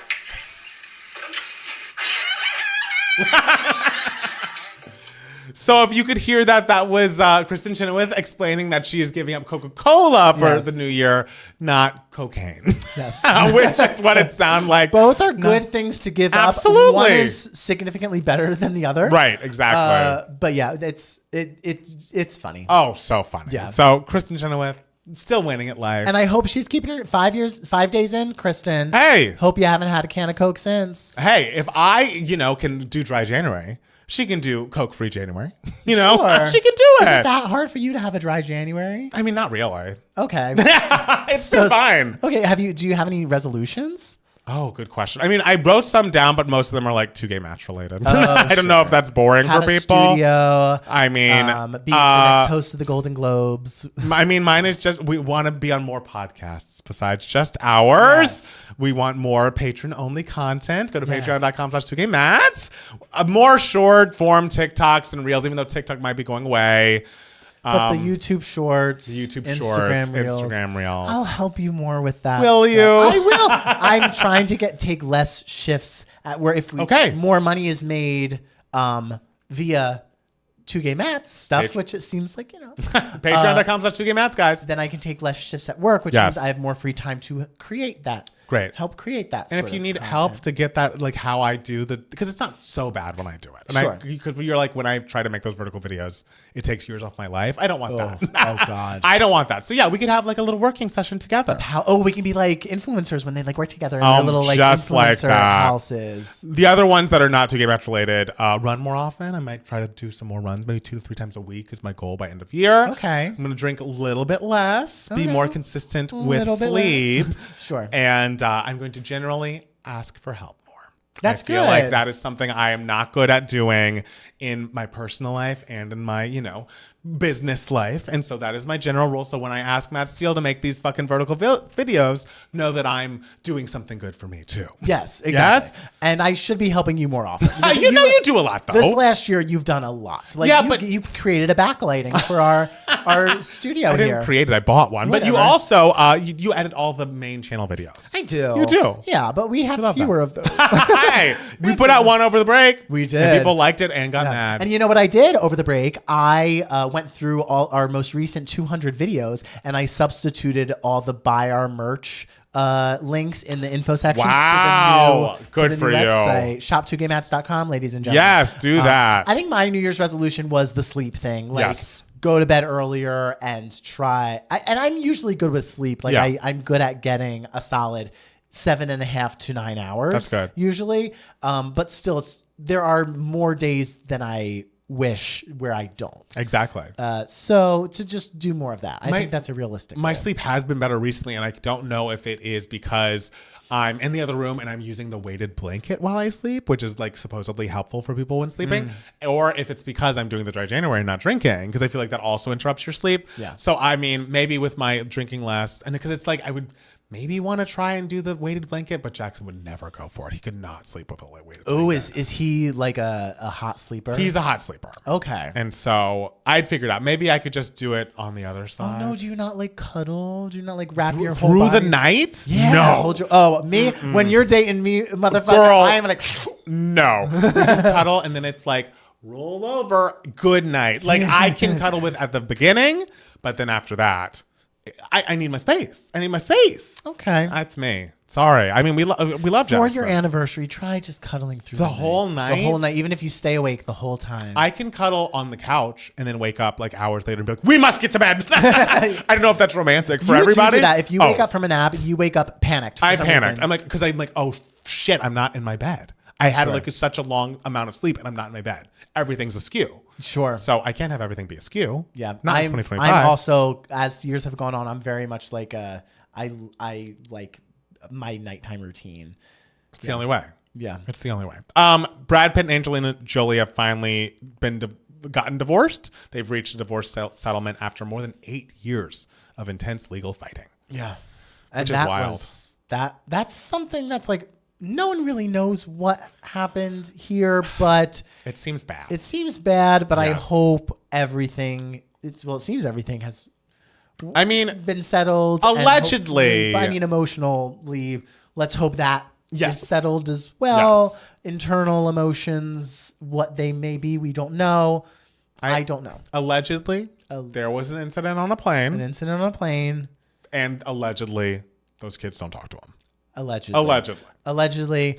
I hope allegedly he has gotten whatever help he needs. Yes. Everyone's gotten the help they need. It's kind of just like, it's hard to talk about this kind of stuff because it's like, I don't know. We Like, weren't there. We don't know. It's like the Justin Baldoni thing with the Blake Lively. It's like every day new things come out, and it's kind of just like, I don't know what to believe here. Right. So I just hope that everything is okay. Yes. Yeah, you know. So did you see someone in the comments was like, why did you not mention Justin Baldoni suing the New York whatever. Times or whatever? It's like, well, because when this podcast was that recorded, actually hadn't that hadn't happened happened yet. So Look like, at the timestamp. guys, we're not like real journalists here. And also, like, take a breath. It'll be fine. You will be fine. And like, say enough rude things in my comments, and I will hide all of your comments from our channel. I've done that several times in the past few days, and I was thinking about it with her, but I'll give you one more chance, babe, because I've seen your comments before. You have said fun things, but again, this isn't a collaboration. All right? Keep things to yourself. It's not a collaboration. Yeah. Chloe Grace Moretz is engaged to girlfriend Kate Harrison. Hot. I love that. We love engaged lesbians.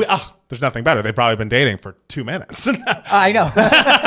Hey, babe, want to get married? Yeah. Well, yeah, let's do it. No, I'm do it, thrilled man. for her. I always loved her, especially. She's so good on 30 Rock. Like when she was a little girl, acting her face off opposite Alec Baldwin and like really holding her own. I'm a big fan of hers, and so I'm happy for her happiness. Mufasa still #1 at the box office in its third weekend, beating Sonic 3. But I think the Sonic universe has made over $1 billion worldwide, and that's exciting. Man, Sonic's got it. Oh, I love Sonic. Yeah. And then lastly, in very sad news, correct me if I'm saying his name wrong, but Jeff Baena, he is a film director, and Aubrey Plaza's husband, has passed away tragically at 47. So very young. There are, reports of what happened, but nothing confirmed. And it's just sad to see someone pass away so young, someone who has, written screenplays. What was Life After Beth? The Little Hours, Joshy, Spin Me Around. This is a director and screenwriter of those films. He is famously co-wrote the script for I Heart Huckabees. Yeah. Just like a super talent. So it's just sad. You know, it's just and sad. also the winner of Drag Race UK passed away today. I saw that, and I believe she was 31, 32 That's or so something. sad. It's just devastating, like that these very young, talented people don't get to live their full lives as we all hope to and all dream to. So live your full life today. Absolutely. After you're done watching or listening to the podcast. Yes, do exactly that. Yes. Matt Steele, is there any other news for dates you'd like to share with the people? I don't think so. Okay, well then we're gonna take a quick break and then be back with more 2 Gay Mats, the podcast. Oh, cute. We did it.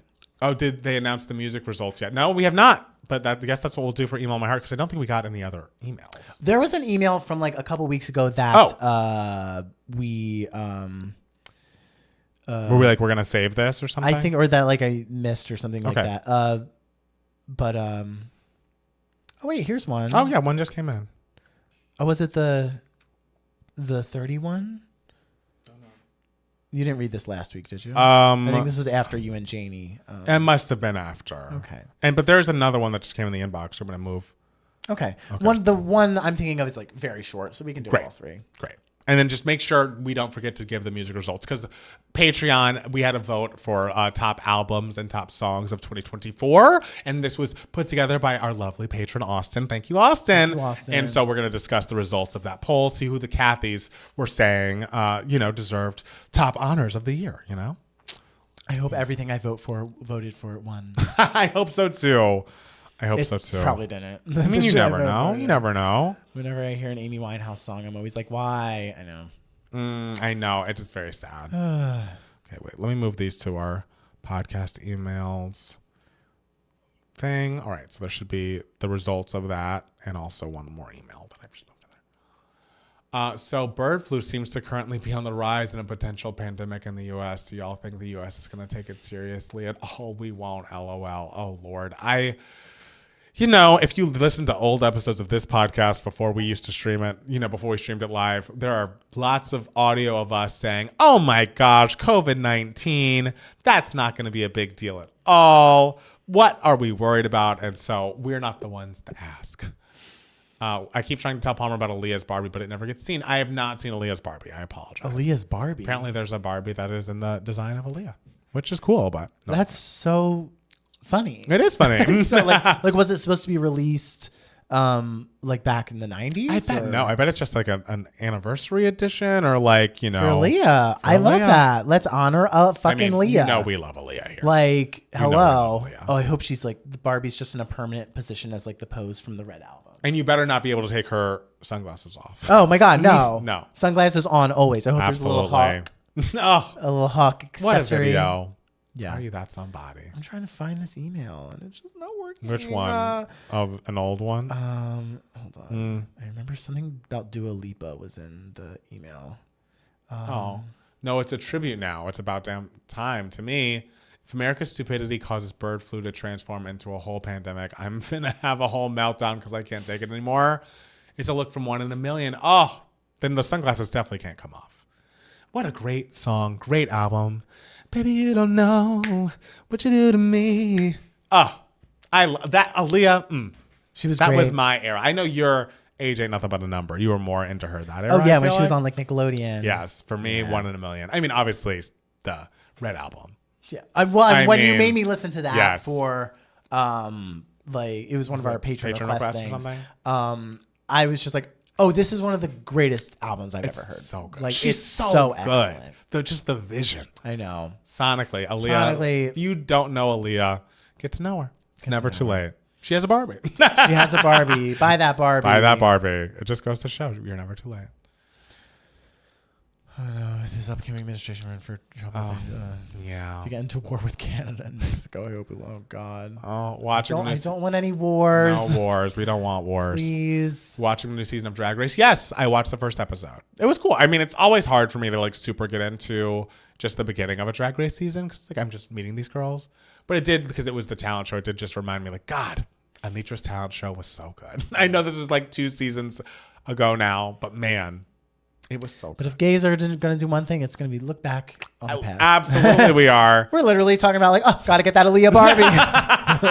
I mean, it means a lot to us. Yeah. It means a lot. I will never forget when I was sitting around when my friend Libby came and visited in 2016.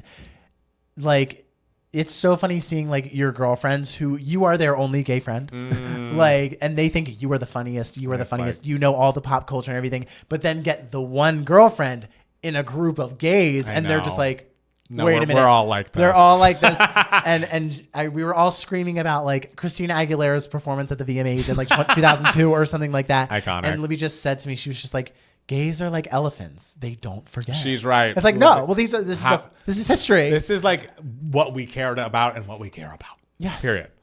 I make it my mission to watch more reality TV shows outside of Gordon Ramsay. What are some recommendations? Get to Bravo. Steele is Susie Toot. Oh, that's a drag queen on the show. She's like a old-timey queen. Is she hot? She's hot out of drag. I think in drag, she's not going for hot. She should be hot all the time. Hot and cute. But it's very like, we love the flappers. And I wouldn't say the 20s are my decade. Like, was it 20s she's going for? Maybe. Flappers are 20s. I don't know if she's flappers, though. It's like old-timey shit. I don't know. Just shit that happened. Old-timey shit. Old-timey Before shit. Mean Girls. Before, Okay. hey, before self-titled Mariah album.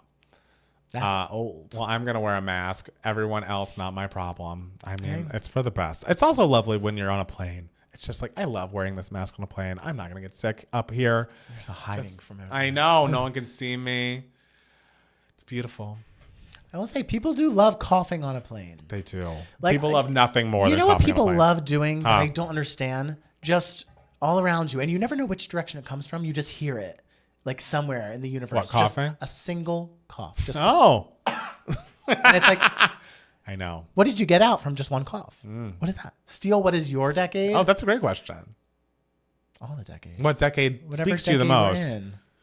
None. Wow. Like, I None. Hates don't- decades. I think all decades are great. I don't know, 90s. for different reasons. Yeah, 90s. I don't know for different. It depends. Are we talking theater? Are we talking movies? What are we talking about?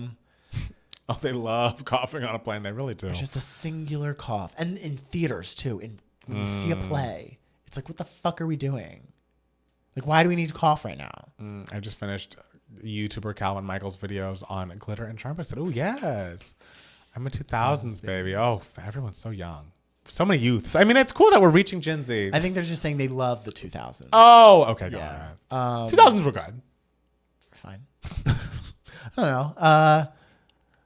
Late 2000s, early 2010s for me. That was a good time. It's like I can name the good things about the decades and the bad things about the Right. decades. Like it's like 2010s. I'm just like, oh, early 2010s, real fun, Yes. like hooky pop music, but also flash mobs.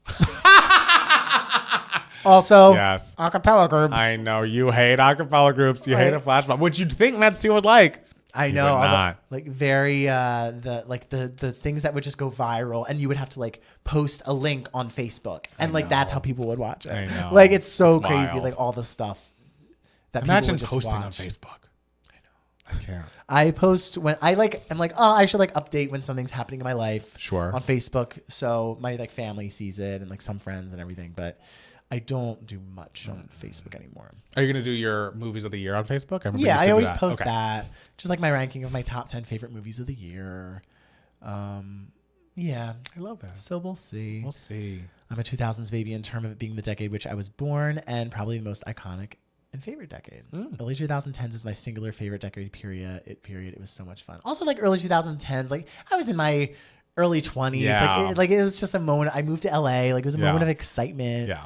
There's things about each decade that Right. are cool. Right. Like I'm like, yeah, the 2000s were fine, but like summer of 2007 was everything for me. That was my first summer that I stayed in New York and didn't fly back home. And Rihanna's Umbrella, Lil Mama's Lip Gloss, Beyonce Get Me Bodied. Yeah. It just was a great time. There are certain years that are like singular for me. Like 1999 was the year everything happened, like in the world, and Yeah. like I graduated from elementary school, and like so it's just like a moment of just such change. The internet was like everyone suddenly got the internet. Yeah. 2016 was also a very formative year. Yeah, Oh, life. maybe 2025 will be something like that for me. Oh, I hope it'll be good. It'll be I good. hope it'll be good. We're gonna do good shit. Yes. Good things will happen. I agree. I foresee that for us. Yes. Yes. Yes. I think we will. Yeah. I think we will. Gotta make it happen. I wish I wasn't 2 years old in summer 2007 so I could fully experience it. Well, hey, if you were born in 2005, wait, I thought you said you were born in, oh no, you were born in 2005, then you were born the same time as the emancipation of Mimi. Wow. That's exciting. 2016. I think a lot of people say 2016. Like there was just a lot going on that year. I got to middle school in 2013, the digital drop and Miley tour. 2013, Oh, that digital drop.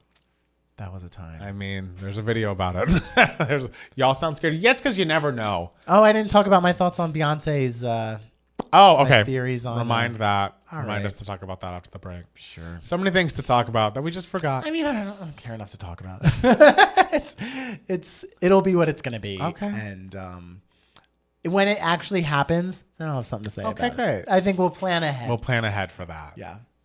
Summer 2024 has been my favorite summer I've had in terms of the music and in terms of my personal life. It was great. Oh, that's beautiful. Still live and in person, not haunting the chat this time. What if it wasn't me? Like, what if it was like a catfish? Yeah, that's true. Matt still has an assistant. And he's just My going to assistant. pretend he's engaging with you. intern. Oh, my God. You're so rude. My You're- intern I hear. Oh, he slapped his intern, just like Nikki. whatever. Nikki's my intern. You When slapped her? Nikki's looking for stuff to do, Yeah. and she needs a job, we'll hire her as 2K Matt's intern. I think she'd love that. I think she'd be so thrilled to do that. the Barbs would like. We'd be on the Barbs' good side. Finally. I know. They do not like us. They don't like much. They're angry. Yeah, they're not the happiest bunch. No. Not the Brady bunch. No. Not the Brady Bunch. Should we jump into part 2? Yeah. Yeah, let's do it. All right. All right, everybody ready? Yeah. Oh, give us that first ad.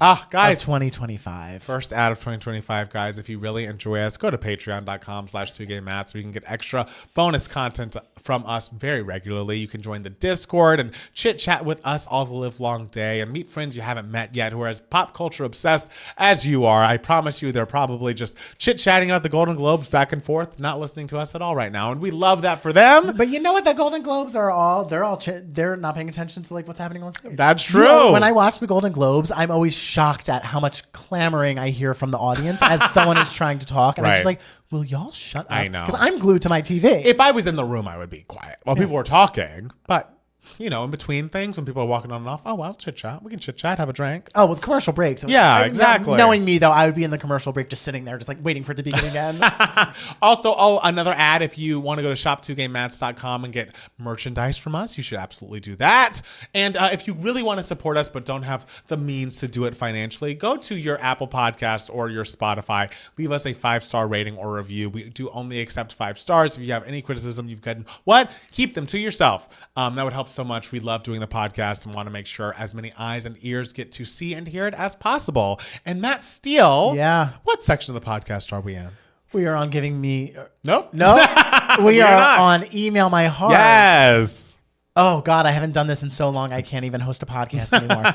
Email My Heart. This is the section of the podcast where we answer any questions that you guys might have. You can be a part of Email My Heart if you email us at 2gaymats@gmail.com. 2 is spelled TWO. Yes. We got an email from Susan. And hey, Susan. She emailed us a couple weeks ago, but I think we just missed it. Okay. Hi, guys. I'm watching Dua Lipa on CBS on the East Coast right now. It started a bit before 9 our time because after football, the 60 minutes. Anyways, she's doing a concert special from Royal Albert Hall, and it is gorgeous. I can't even read. This is an FYI. I have a question. Any special that you actually loved of an artist? My last favorite was Adele, also at Royal Albert Hall. That's a good question. Susan. Yeah. It's like a special...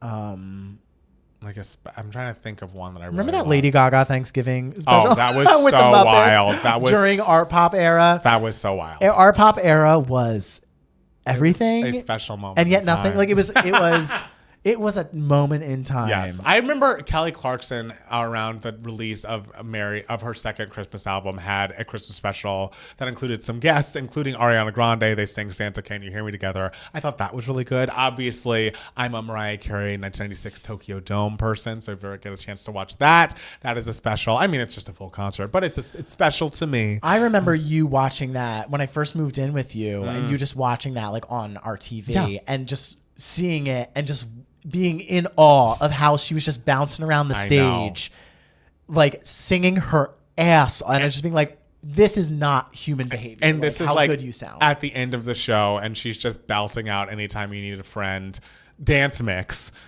just like she's been singing for an hour and a half. But she's just like, I'm in a really great voice today. I'm gonna bounce across the stage, singing as high as I can and sounding beautiful. Just absolutely insane. iconic. I mean, my specials are all the Broadway ones. I'm quite partial to the Broadway's Leading Ladies concert of 1998. I want to say. All right. I'll say 1998. I believe that just had like a bunch of leading ladies of Broadway just performing at Carnegie Hall.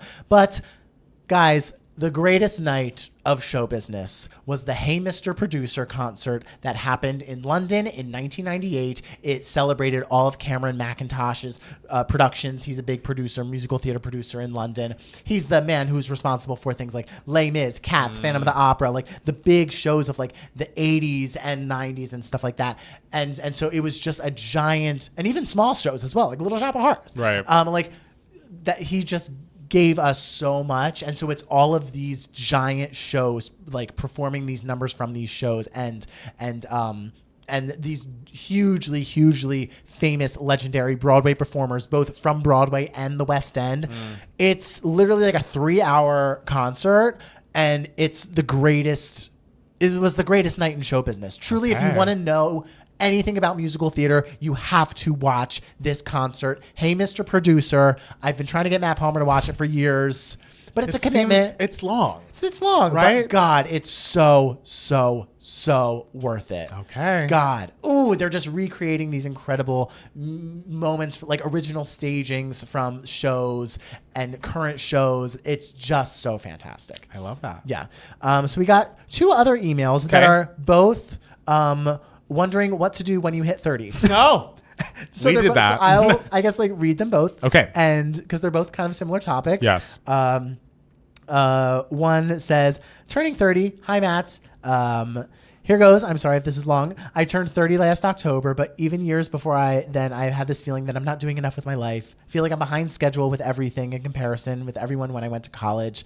Brought me a lot of anxiety. Decided to leave social media accounts. No one knows why, and I'm not really active there to raise speculations. I was just gone. I thought that's the only way I can rest easy. Then last September, I was invited to a wedding of a former classmates, and I'm glad I was invited and got to participate in pictures that they've convinced me to go back on social media.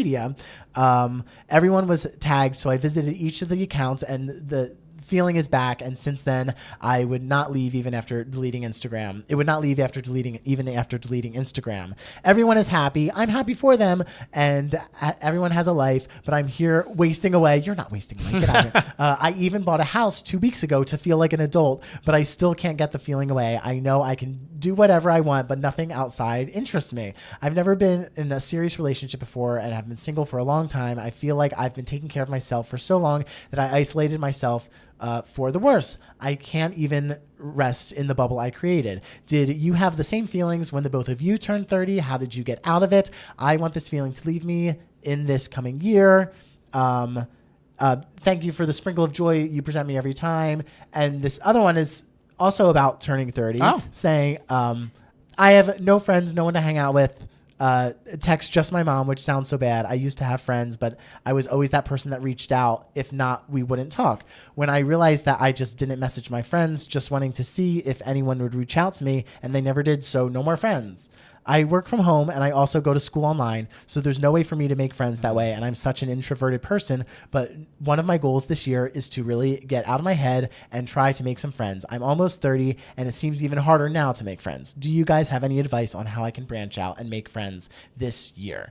I will say it is harder to make new friends as you get older. And that's something you realize like in your late 20s, like early 30s. It's just like, oh, this is coming way less easier. Just because I think everyone, they sort of become not settled in their routine, but like there's more added to the routine. Yeah. Like friends that you had now have kids or families or stuff like that. And so it's harder to really see people as often as you would in your 20s. Like I remember when I would go home for the holidays or for like summer or something like that in like college, literally every day I was doing something with my friends. Right. So we were gallivanting around. This time it's like, no, we pick one day when I'm home where we all see each other. Yeah. So because there's so much more that they're doing, there's so much more that I'm doing. So this is a normal feeling. And I imagine it's harder when you're working from home because you're not out seeing people. So like what you, as someone who works from home, Matt Palmer, how do you maintain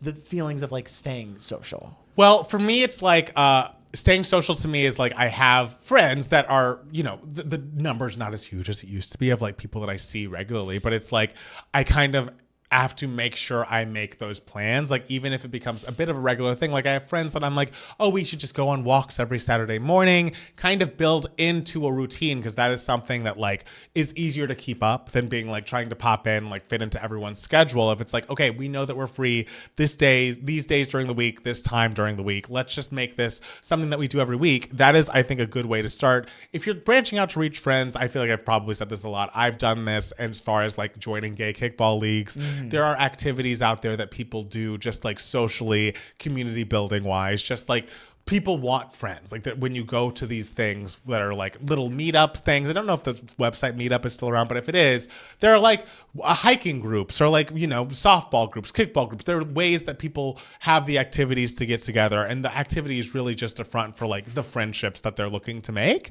I would definitely recommend that. I also think that, you know, while it's a good thing that friendships are reciprocal, I also think that, you know, if you are in a friendship where you feel like it is balanced and you just like are wanting to test it for whatever reason, don't do that. Like if the natural way is like, oh, I see Matt Steele every single Sunday because we're doing the podcast. I see him every Thursday. I'm not going to like one day just be like, oh, maybe I won't go over 1 week. And like, that'll see if he notices. It's like, I understand the impulse of being like, I want people to care about whether I'm there or not. But like, if you don't feel an imbalance in the friendship, otherwise just do what you normally do. Yeah. Because some people honestly are also bad at. Like some Yes. people are bad at reaching out and putting in that emotional labor to create like a hangout situation Right. or organize something. And they're probably sitting there too being like, I wish someone would text Yeah. me, so if, I the idea of like testing like friends is kind of like, it's like if you want to see someone, text someone that you want to see them and hang out with them and see what happens And there. if you know? feel the imbalance, it's more productive to bring it up to them. Be like, hey, by the Sure. way, like I feel like I reach out a lot and like I wish you would do it back. Like it just feels like a more straightforward way of doing that, and like one that they're like, oh, I hear what the issue is and like let me try and work on it. But yeah, there are many activities. Meetup is supposedly still around, which we love. I would go on there, find things you're interested in, go to some of the meetings. And the thing is, the whole turning 30 thing, you can make it as big of a deal as you want it to be. Like for me, I don't think it was a big deal just because I'm like, I still look fine. Like that's always what I'm worried about. But Looks. That's what what I'm worried about. The day that my face falls, I'll be It's a mess. over. But the number, it's fine. But I feel like it could be like, it's like a new year. It's kind of arbitrary, but it's like, well, now maybe if this is something that's a priority to me, maybe I'm going to try to push myself outside of my comfort zone more than I would normally, just because it does feel like we're turning a page a little bit. And it's like, let me make more of an effort in a way that is uncomfortable for me, but it could be really getting something that you want, out of life. Having to make more of an effort when you're older is completely normal. Absolutely. Absolutely. Absolutely. And you don't want to have to be the person that has to do all the time, but like if you are like, then do like as long as you are like really, it's important to have people in your life like physically. Yes. As well. And so it's an effort that is worth making. And in terms of the Absolutely. previous email, turning 30 and feeling like you're behind is literally what every single one of your friends who you're looking at online and everything is feeling the exact same way. Right. But what I heard in that email is I just bought a house. I know. Good for you. Like you. I would love. I'm behind you in terms of that. Right. Like, so there are things in your life that you are ahead in. And some of your friends are like, oh, they have a house. Right. Like, I'm looking at you. I'm just like, oh, they have a house. I know. Like, So everyone, you can't compare yourself to other people. Right. And you will. Everyone does. But just know after you compare and feel bad for a second, then be like, but look at what I do have. Yeah. I have this lovely home that I'm making for myself. And I also, I say it all the time on the podcast, online dating is fucking great. Because I've made so many friends just from online dating. Right. It doesn't have to be a romantic thing at all. 99% of the time it's not for me.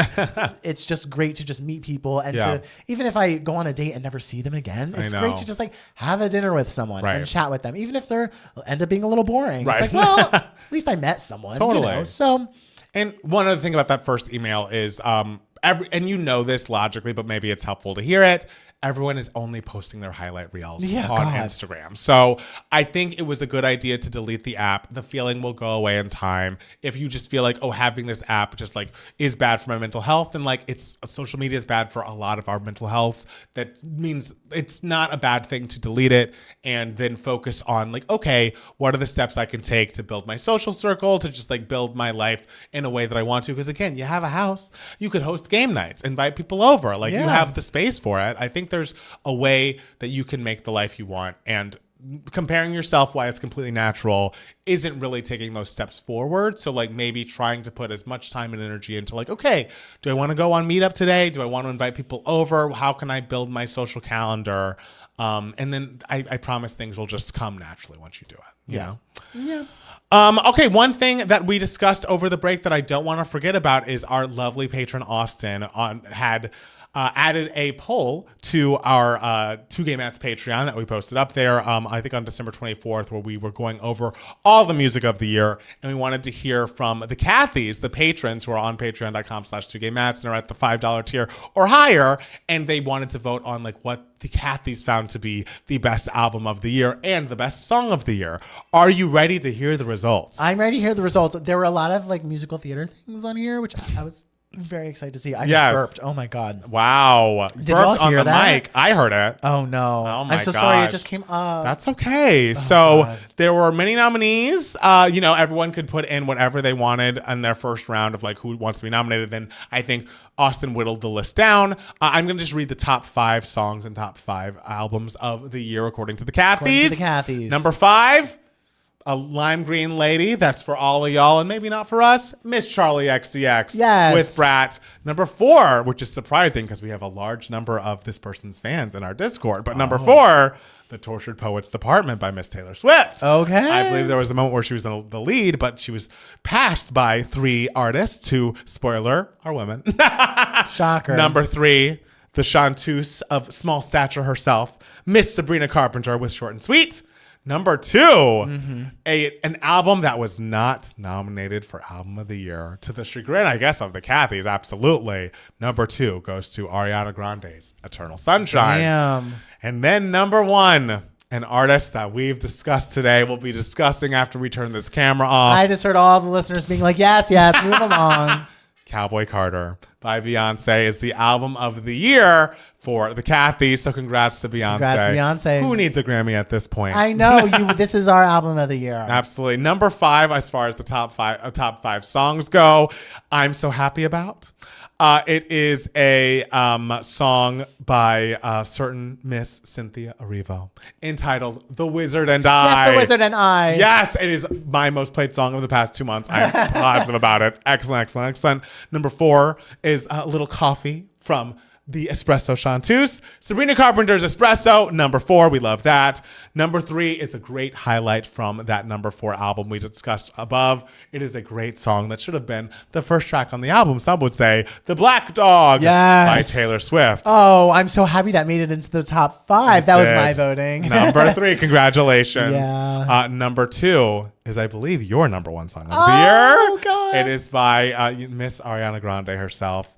We Can't Be Friends. Well, it's my most streamed song of the year. Oh, it's my okay. number 2 in terms of favorite. Oh, okay. We Can't Be Friends. Wait for Your Love. Well, maybe your number 1 will match. I don't know that it will. Okay. But number 1 is by the breakout artist of the year, Miss Chapel Roan with Good Luck, Babe. Congratulations, Chapel Roan. What a bridge. She is having a year. I guarantee you she would have been maybe the number 1 slot for album of the year if her album hadn't come out in 2022. I know, right? Exactly. Yeah, the so fact that Chapel was not up for this I nomination. imagine the Cathys would have really pushed that campaign hard. Understandably Yeah.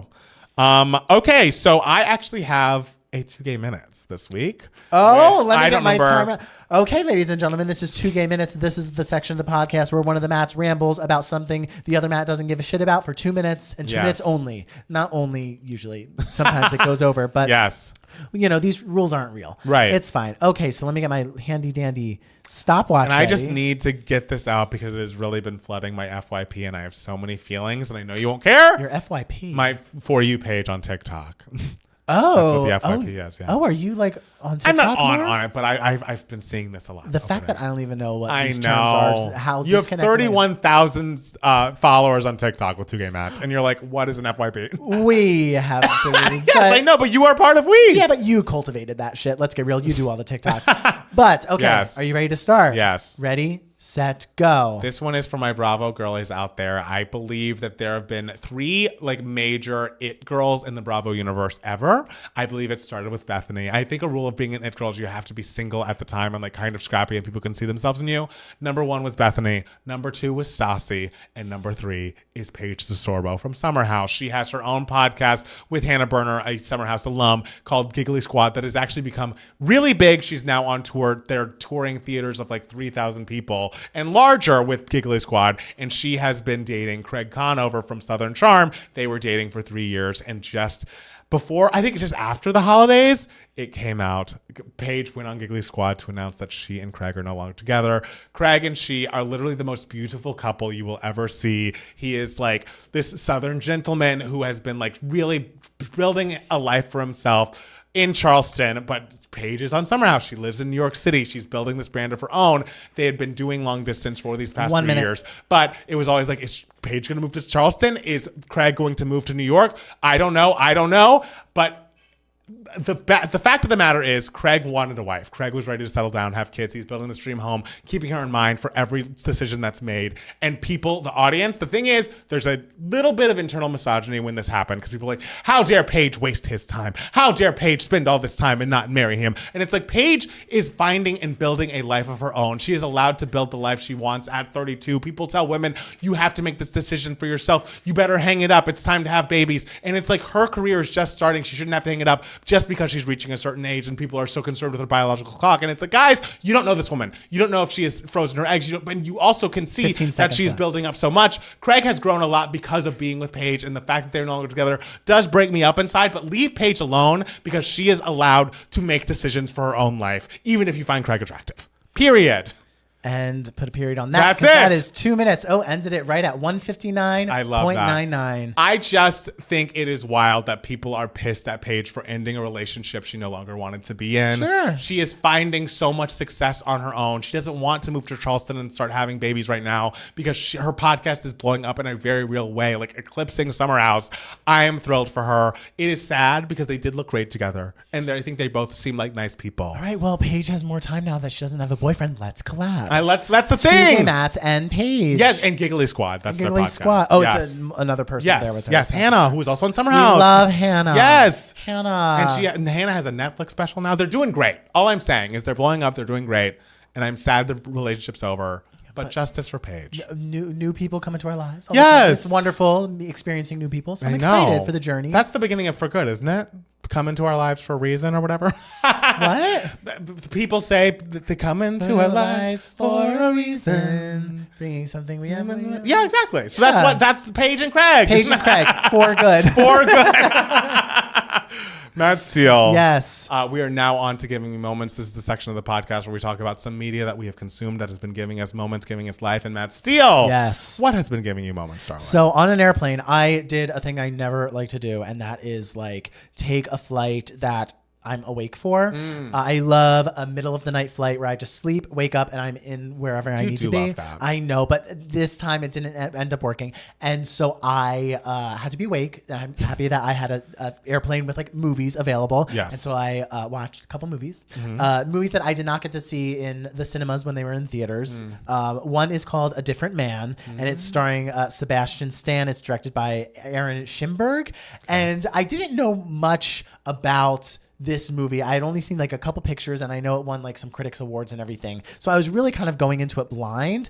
And for the first like 2/3 of the movie, I was just like, what? Because the tone is, it's a dark comedy, but there's also like elements of it being like weirdly like a thriller. And in the beginning, it's like feels a little weirdly sci-fi, but still like an intimate indie drama. It's so interesting. And what it's about is a guy who lives with a severe facial deformity. It's never explained what it is, but it seems like some sort of elephantitis. And but he's trying to be an actor. And that's Sebastian Stan. Yeah. And he discovers this medical experiment that they're taking patients for to try to remove this condition from his face and everything.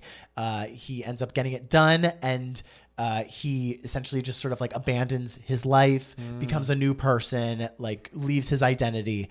Then as he's this like new like man with this new face and everything, he like bumps into his old neighbor who is a writer and tries to reconnect with her, but kind of discovers that she maybe liked him more like but she doesn't know it's him. Oh, interesting. And so like he can tell that she's still like hanging on to like this old neighbor of hers and everything. I'm not going to say exactly how it goes about, but then also he becomes friends with someone. I won't say friends, but like he gets to know someone who someone enters his life who actually has that condition, and that is an actor named Adam Pearson who actually has that condition in real life. Oh, okay. And so this person, spoiler alert ahead, essentially is living the best life. Wow. And is just so confident, so happy. Everyone loves him. And he's just like adorable, like so charming. And it's so funny, like how much Sebastian Stan, like as this new man, like just like resents this guy. Right. And, like everything, he just looks at like Adam Pearson's character and is just like stewing the whole time. Crazy things happen. It turns like so bizarre. Again, like the tone is such a weird, like dark comedy thing that for the first 2/3, I was like, what? Like what's happening? Like, why is everyone acting like this? And then like in the last third, I was like, oh my God, I get it. This was really great. The performances are really, really great. I believe it got a couple Golden Globe nominations, and it's starring Renata Reinsve from Worst Person in the World. Oh, you remember that movie? I do. She's really great. Another movie I watched on the plane was this movie called The Outrun, and it is starring Saoirse Ronan, and it's an indie British movie, and it is about a young Scottish woman who's struggling through addiction with alcohol, and the movie is told all out of order, and it's all talking about like her journey through sobriety, where she relapses, where she feels like she's doing well, and it's all sort of told through a lens of like nature throughout Scotland, because she works for different like nature organizations, like trying to like preserve the environment and stuff like that, and she finds that doing this work really helps keep her sober. And it's really, and just like the connection, like cinematically with like the idea of sobriety and also connecting with nature is just like beautifully done. Like the visuals are just so stunning. And I love that how everything is told out of order, and you really start to notice where we are in the story based on her hair color, which is a very, very smart decision directorially. And because in different parts, like the dye in her hair is like down at the tips, other parts her hair is fully green, you know, it's stuff like that. And fantastic performance by Saoirse Ronan. I mean, the performance did get a lot of awards buzz earlier in the year, but the movie didn't really have a huge release. And so the buzz sort of kind of like died, which is a real shame because the performance is great. And I thought it was beautifully filmed and just like beautifully done. So if you're in the mood for like a more intimate drama that feels cathartic, but also, and feels like just like simply like nurturing for the soul, but is a little artsy, you know, just like visually interesting, then I think it's definitely the movie for you. So like great movies. I'm happy I finally got to see them, because when they left theaters, I was very worried that I would miss them and I wouldn't get to see them. So I'm happy I finally got to see them. That's amazing. Even if it was on my tiny little plane screen. Yes. And I was angry that I was awake. I know. You hate being awake on a plane. Oh, it's the worst. My God. What's your giving me moments? I have two just small ones. Okay. The first one we talked about a little bit before we were recording. I watched The Prince of Egypt again. It has gotten taken off of Netflix on December 31st. So we watched it on, I think, the December 30th. And the movie is so brilliant. That opening sequence, Deliver Us, and like that whole open, I think is so beyond perfect. And the music throughout. I mean, there's so many great things. The animation's incredible. The story obviously is one that we know and love. But those fucking songs. Yes. Like those Steven Schwartz went the fuck off. Absolutely. Especially Deliver. We don't talk about Deliver Us enough. Don't. Like when the movie came out, don't. it was all when you believe, which, like, you know, I love When You Believe. But He does. Deliver Us Yes. was the number, because it's like it's so devastating, it's so Yes. powerful, it's so big. And you're not one for a group number. I'm not. You are like, that is your blind spot. I don't know if I'd say that. That is but an opening number. I'm thrilled. Deliver Us is everything. All I've ever wanted, I think, is what it's called. Also, everything through Heaven's Eyes with our fucking collaborator, our friend Stokes, singing his fucking face off. Just like everything is so amazing. When You Believe is fine, and that song. What is the bad one? The one you don't like. Playing with the Big Boys Now is truly dreadful. Like, I'm like, I can't believe no one stepped in and was like, this song is bad. Like, especially compared to like the genius that is across the rest of this score. Sure. Someone should have jumped in and be like, you must write something else. This cannot be heard by You can definitely people with tell ears. they were like, these two characters are kind of funny and goofy. We need something kitschy. It's just like, and it's kind of just like, I don't need kitsch. If it's a serious story, you don't need to try and Disneyfy it with like a funny villain song. Goofy. It's insane. Like the late 90s was when like cartoons for families were genuinely horrifying. Like I will never forget sitting in the movie theater, seeing The Hunchback of Notre Dame and being petrified, but also riveted by that opening sequence. Like it's cinema, and like Prince of Egypt does it. It's such a serious, like important like story. That has so many elements to it that are both like dark and there's some terrifying stuff in that where I'm like, I'm actually shocked that this is PG. Like there are parts like when obviously like during Passover when they go and get the firstborn son or whatever, and you know when I believe locusts. Yeah, the locusts, terrifying. All the plagues. I mean, God is literally smiting these people. I know, and it's a family movie. And I'm like, this is dark. Yes, but man, the music really lifts you. Lifts you up every single time. I love The Prince of Egypt. It's a great film. If it's not available on Netflix, find a way to watch it again. You will not be disappointed. And I just revisited an album from 2003 that I loved back in my day because the song Cannonball from this album was featured on The OC. And I was like, Damien Rice's O, and I'm not one to talk about a man. And this is like an acoustic, soulful man. I feel like it's kind of Once-esque. He might have actually been involved in like the creation of Once. I don't know. Like the movie Once? Like the movie Once. It's giving that. I don't know if it was an inspiration. I don't know if he actually worked on it. But Damien Rice's O is such a fucking masterpiece. This features the Cannonball, which is in a lot of television shows licensed very well. The Blower's Daughter, which is from, what is that movie with Colin Firth? It's like there's 4 people. Closer. Colin, Who was in Jude it? Law. But who else? Jude Law and Clive Owen. Clive Owen. That's what I mean. Clive Owen. Closer features The Blower's Daughter. They're Volcano, Delicate, Amy. Every single song is like a heartbreaking guitar acoustic ballad that's like a part of folk history. It's Damien Rice, and like I don't even remember, but like I believe it was his girlfriend at the time, sings a lot on all of these songs. Like it's a lot of Once-esque duets throughout. It is truly a masterpiece, and we do not talk about Damien Rice enough as a culture in 2025. And I need to bring him back because this is the kind of music that is truly timeless, truly beautiful, heartbreaking, and was on everyone's like licensed playlist for their TV show and movie for a fucking reason. So if you need to go back and listen to O from Damien Rice, I encourage you to do so because it's beautiful start to finish. Went on a walk and listened through it all the way through and I was like, God. Does it sound like Once? I don't know Once that well. I know it's acoustic guitar based. No Once. I will never forget seeing Once with my friend Eileen, and we were just like looking up movies to see, and we were just like, "What's this movie Once? Let's just see it because it's the most random one here." Right. We went into Princeton again. Yes, of course. Because it wasn't playing in the town where I am in, like near Trenton, and just like. I will never forget sitting there with her, sitting through Falling Slowly. And it's like, oh, my life has changed. Like, oh, wow. This is stunning. So, yes, keep talking about Damien Rice. I'm sorry. I have nothing else really to say. I don't know that he's involved in actually the creation of Once. But it clearly was an inspiration, in my opinion. Just listen to Damien Rice's O. It is a great, great, great album.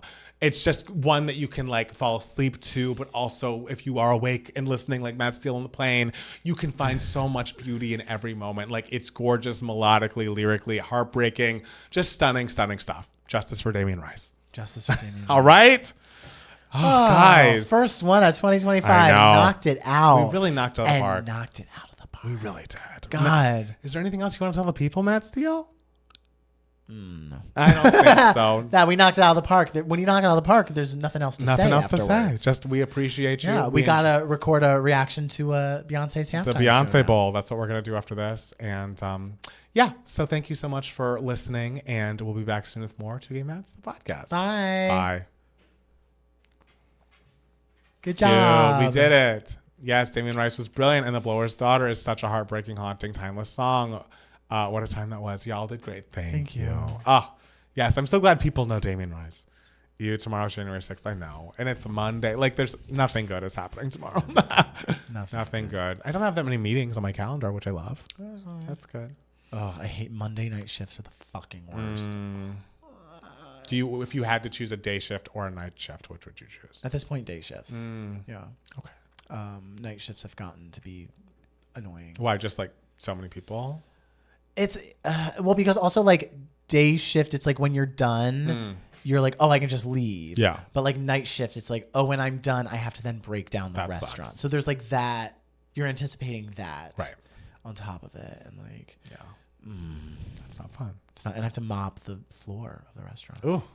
Don't like that. I know. Doesn't sound like you. They just started having us do that because they used to hire people like a floor mopping company to do it, to clean the floors like every other day or every day or whatever.